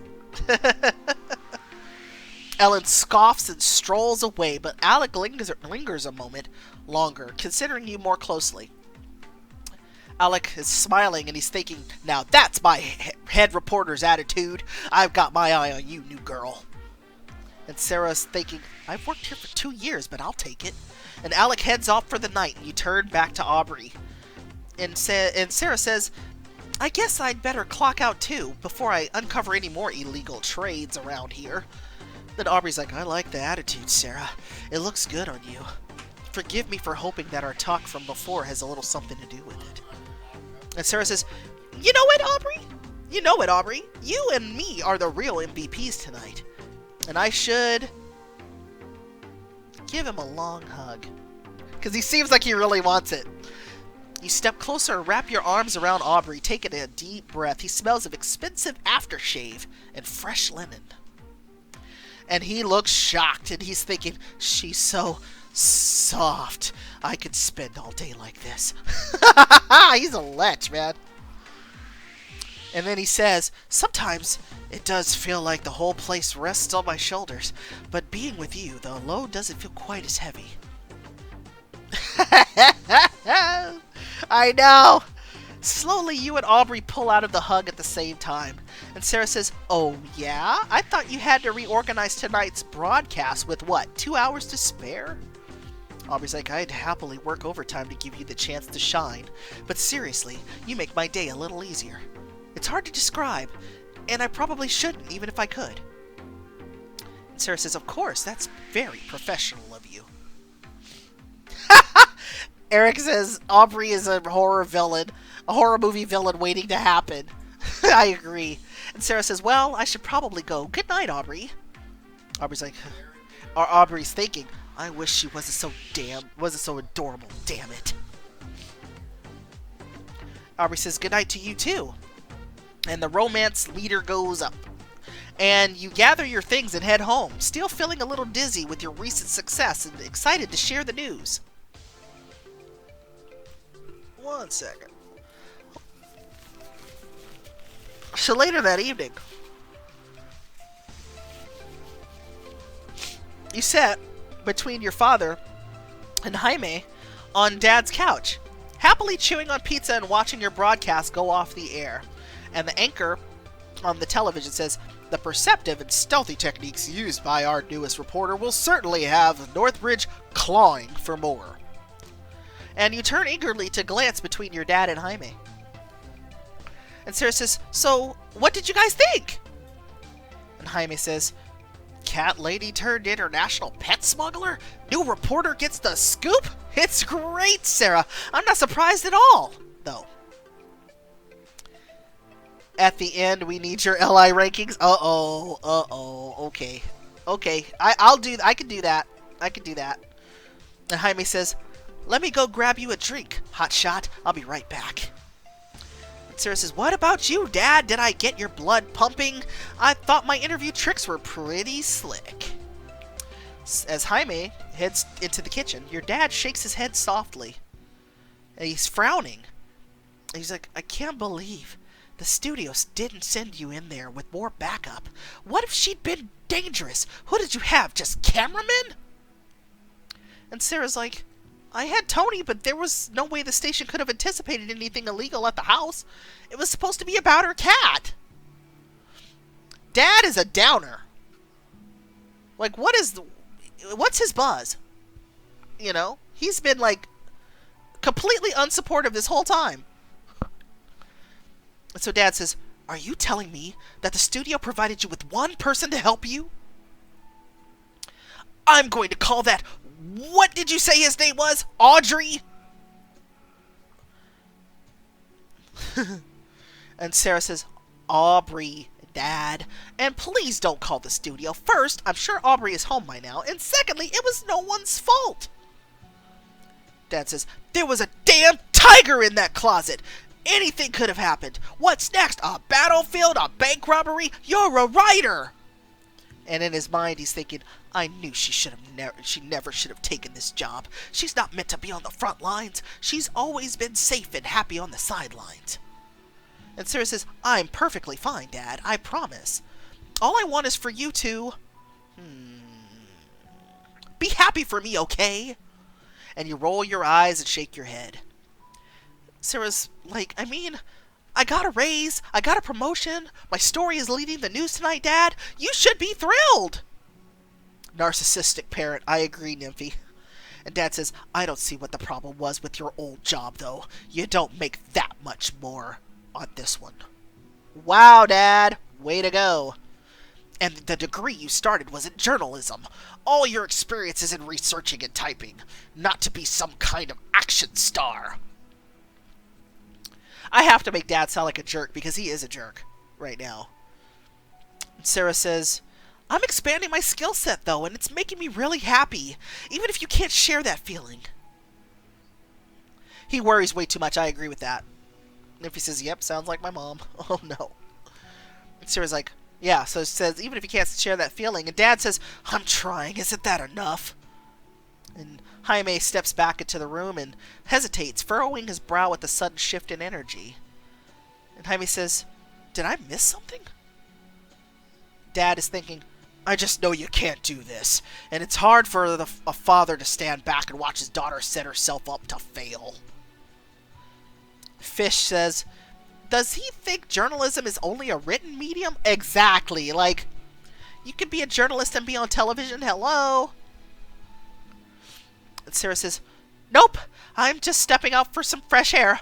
I'll be right back." And Jaime is thinking, "Don't you know I can tell when you're hiding something?" And you take your drink out of his hand as you step past. And Sarah said, "Thanks. Excuse me for a sec." Dropping down onto the porch steps, you wrap your arms around your knees and sigh. And you hear the front door open and close again, but you don't look up. And Jaime is like, "Hey, you okay out here?" And Sarah says, "Yeah, I'm fine. I just wish." And you sigh and open up as Jaime lowers himself to sit beside you. And Sarah says, I just wish he'd treat me like he did before Mom died. And Jaime says, that changed him, Sarah. There's a lot going on beneath the surface. Sarah says, well, why can't he tell me about it instead of telling you? And Jaime wraps an arm around your shoulders and pulls you close against his chest. And you take a deep breath, finding comfort in his rich, woodsy scent. And Jaime says, it's hard for him to admit certain things. He still misses her so much. I don't think he can wrap his mind around it. All right, Nymphy. And Sarah says, yeah, me too. It still hurts, but it helps to focus on the happy memories. Sarah says, remember when she ordered that stripper clown? Accidentally, of course, but that didn't make it any less awkward for us or the clown. And Jaime rolls his eyes and then cracks up. And Jaime's like, says, yeah, that was a birthday party I'll never forget. And Sarah says, turns out 12-year-olds can spot a stripper faster than my mom could. And Jaime says, no regular clown has abs like that. And Sarah says, yeah, parachute pants, suspenders, and no shirt? That was a big tip-off for me, and he was terrible at making balloon animals. And Jaime says, to his credit, he tried really hard to be a regular clown when he realized the mix-up. Then you rock against Jaime and laugh with him. And Jaime is thinking, God, I wish I could relax this easily with anyone else. And you hesitate for a moment, trying to assimilate that thought, and shake your head lightly. And Jaime says, is something wrong? And Sarah says, no, do you want to get out of here? And Jaime says, I was actually going to mention that. I'm repairing a yacht down at the docks right now. The owner said I could take her out if I wanted. What do you think? You want to get out of here? And Jaime settles beside you on the porch, nudging your shoulder with his. I don't think pizza on your dad's couch really celebrated that interview the way it should have been. You should do something you've never done before. And it says, this is your chance to sail a yacht, spend more time with Jaime, and even share a romantic moment. Sailing at night sounds so soothing. Jaime feels like the guy I love with the girl who loves someone else. You think so? You think so?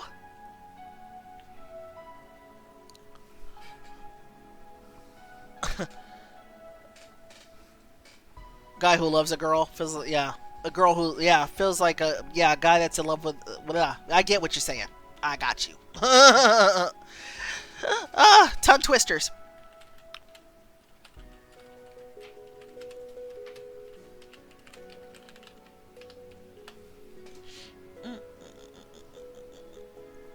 Let's see.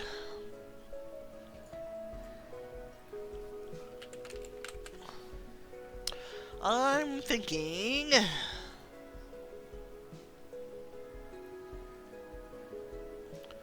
One second.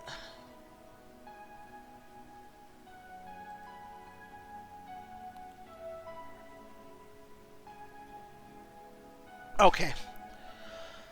It's definitely the guy who gets friend-zoned, like Dawson when Joey picked Pacey. Ouch. Yeah, let's sail with him. And Jaime says, yes, let's go celebrate your big break the right way. And Sarah's like, on a leaky barge? And Jaime says, Jaime's thinking, no, with me. And he says, yep, on a leaky barge.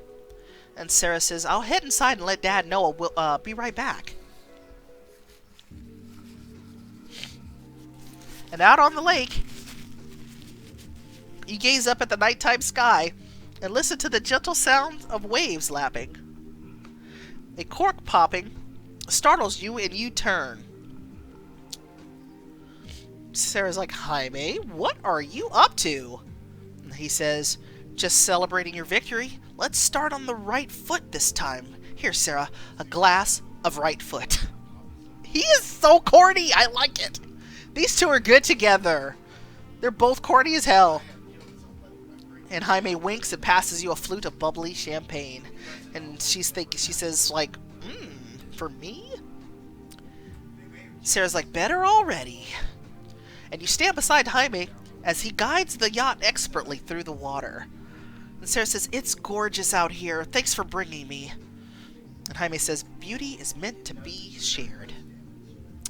And in his mind, he's thinking, I'd love to bring the right woman out to the lake and see her take to it as naturally as you do. Sometimes I wonder, Sarah. And you take a sip of your champagne and try not to overhear too many of Jaime's thoughts. He is her best friend, who also has a crush on her. Yeah. And I think he's going to be the love interest for this book. I'm pretty sure. I love the whole best friends to lovers thing. I just love it, love it, love it, love it. Also, Twitch keeps sending my messages twice. Sorry. Oh no, it's okay. My bot is catching him, and so I'm just letting everybody see it. So that's what it is. It's not. They're not sending twice. They're not. It's just my auto mod is catching it.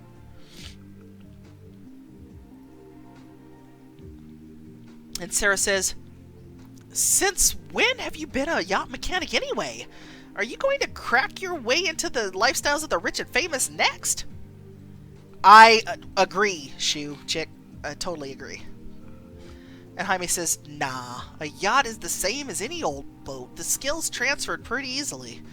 You know I'm happy with my house and my business. I don't need anything else. Just me and my reasonable budget, maybe a dog. Loving all these folks after her. I know! And Sarah says, well... I wish I could join you. I'd be happy to move out of my little apartment and back into the old neighborhood. Oh, really? Really now?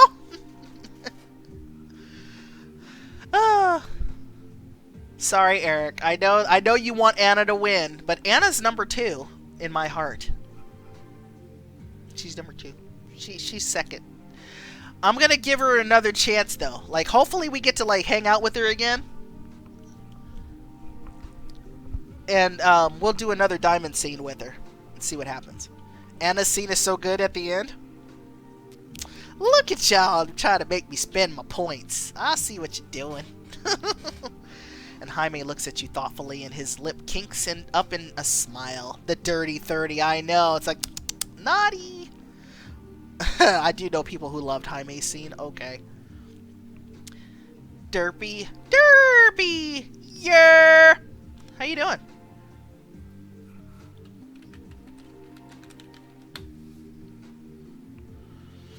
Jaime is just what the MC needs, and he knows her and understands her. Exactly. I can play my own game and keep Anna for myself. I'm sorry, Eric. You chilling on some Destiny? Very nice. Jaime says, I guess you're always going to be the girl next door then, huh? And he glances down at the wheel in his hands and then back at you. And Jaime says, have you ever? And Sarah's like, crashed a yacht before? And Jaime laughs and steps to the side, gesturing to the helm. And he says, you should try it. I'll help you. Boating is all about timing. It's good to be gentle and observant. Your wheel steers and your throttle is speed. Okay, I'll go slow. And Jaime says, good job. Slow and steady wins the race. And Jaime steps closer, placing your hand on the throttle and settling his on top of it. And you ease the lever forward together, and the yacht surges beneath you. So many lewd jokes. I know. And Sarah says, I'm really doing it. And Jaime is thinking, look at that smile. Seeing her happy just fills my whole heart. Yeah, something's surging all right. Nippy. Oh. As you coast, you squint at the distant, shadowy mass in the center of the lake. And Sarah says, hey, Jaime, do you think we're going to hit that thing? What is that? And Jaime says, I have no idea, but I'm sure it's not a giant lake monster, so we should be fine.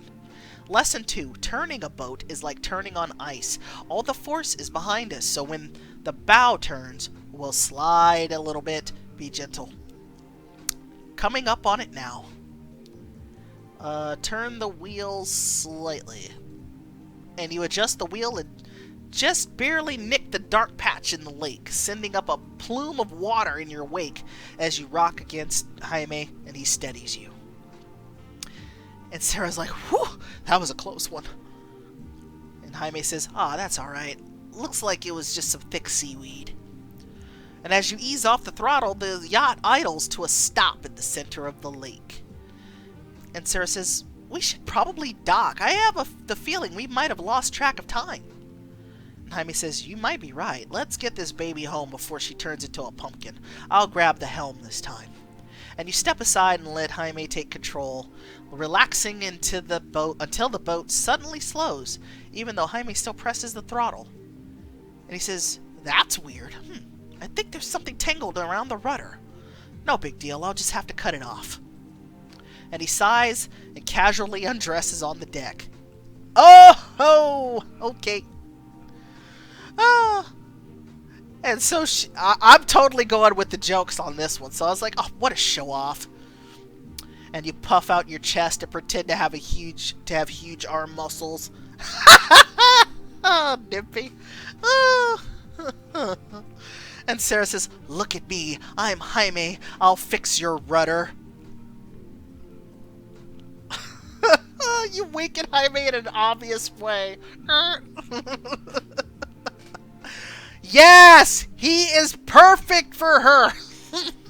Serious. He's a clown, so is she. That escalated quickly. I know, right? Jaime says, it's like looking in a mirror at another smartass. Exactly!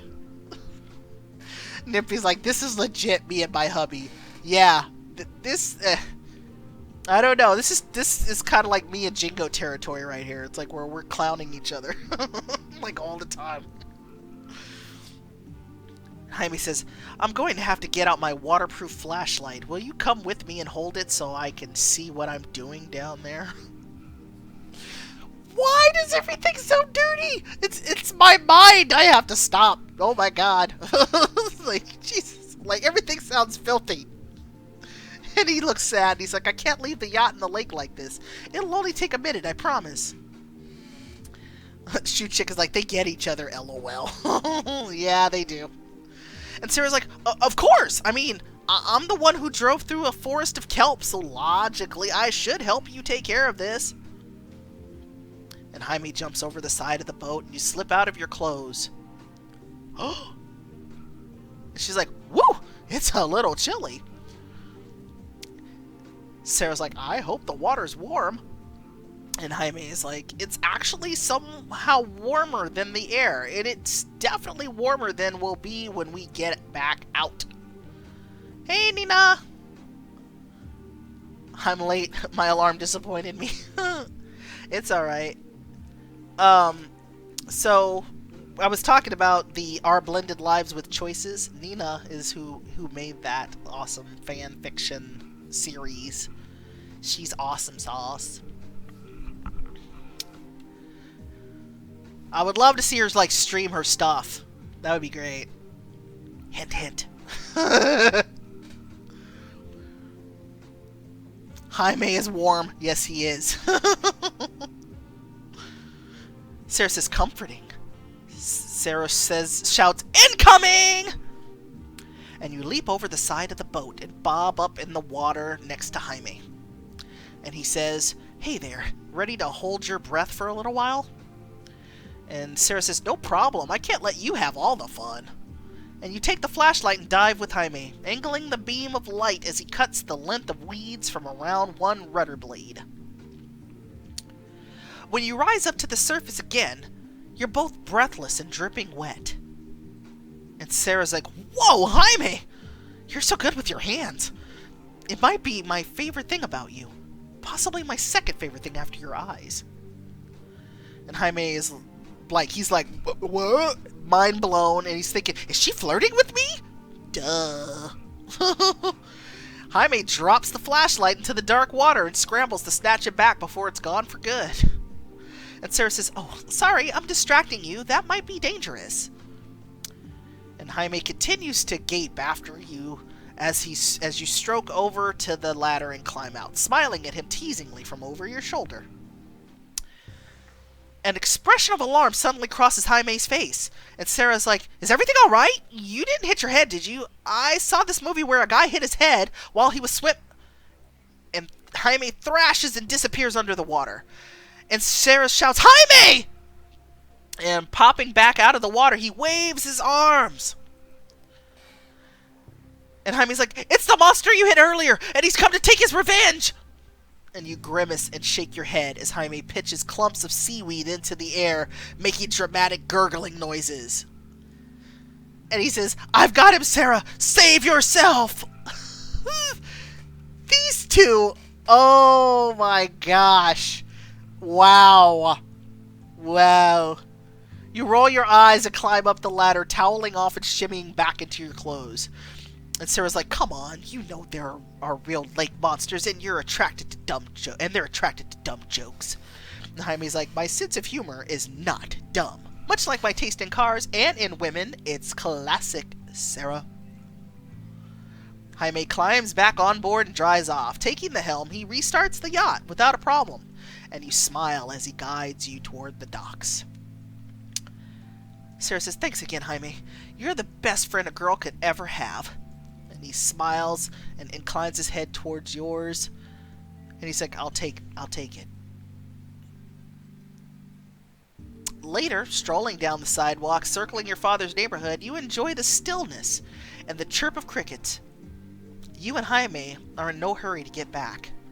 I'm stubborn. I don't see them as a couple. Yeah?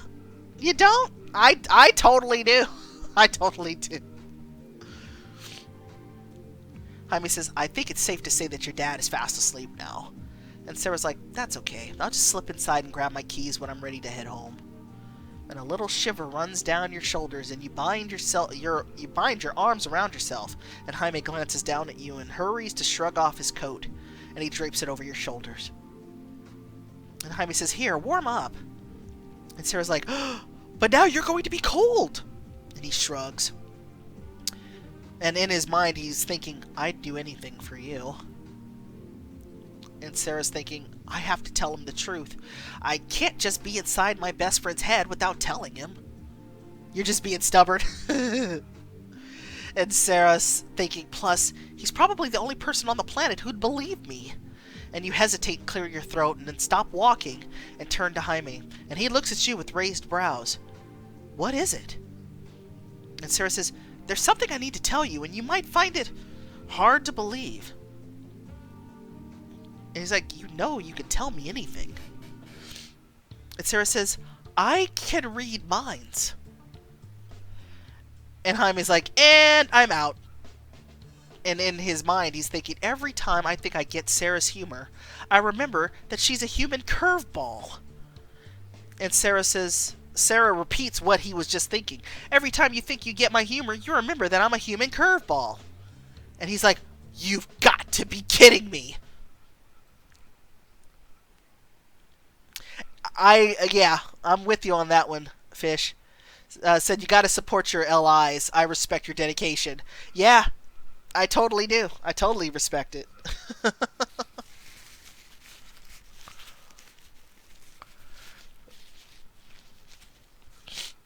Sometimes you got to support your LI even if nobody else does.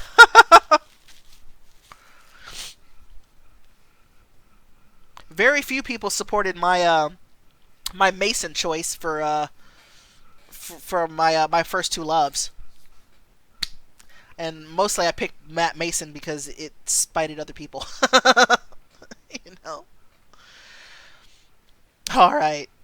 So, next time we stream, we will pick up on Chapter 4, which is called Good Idea.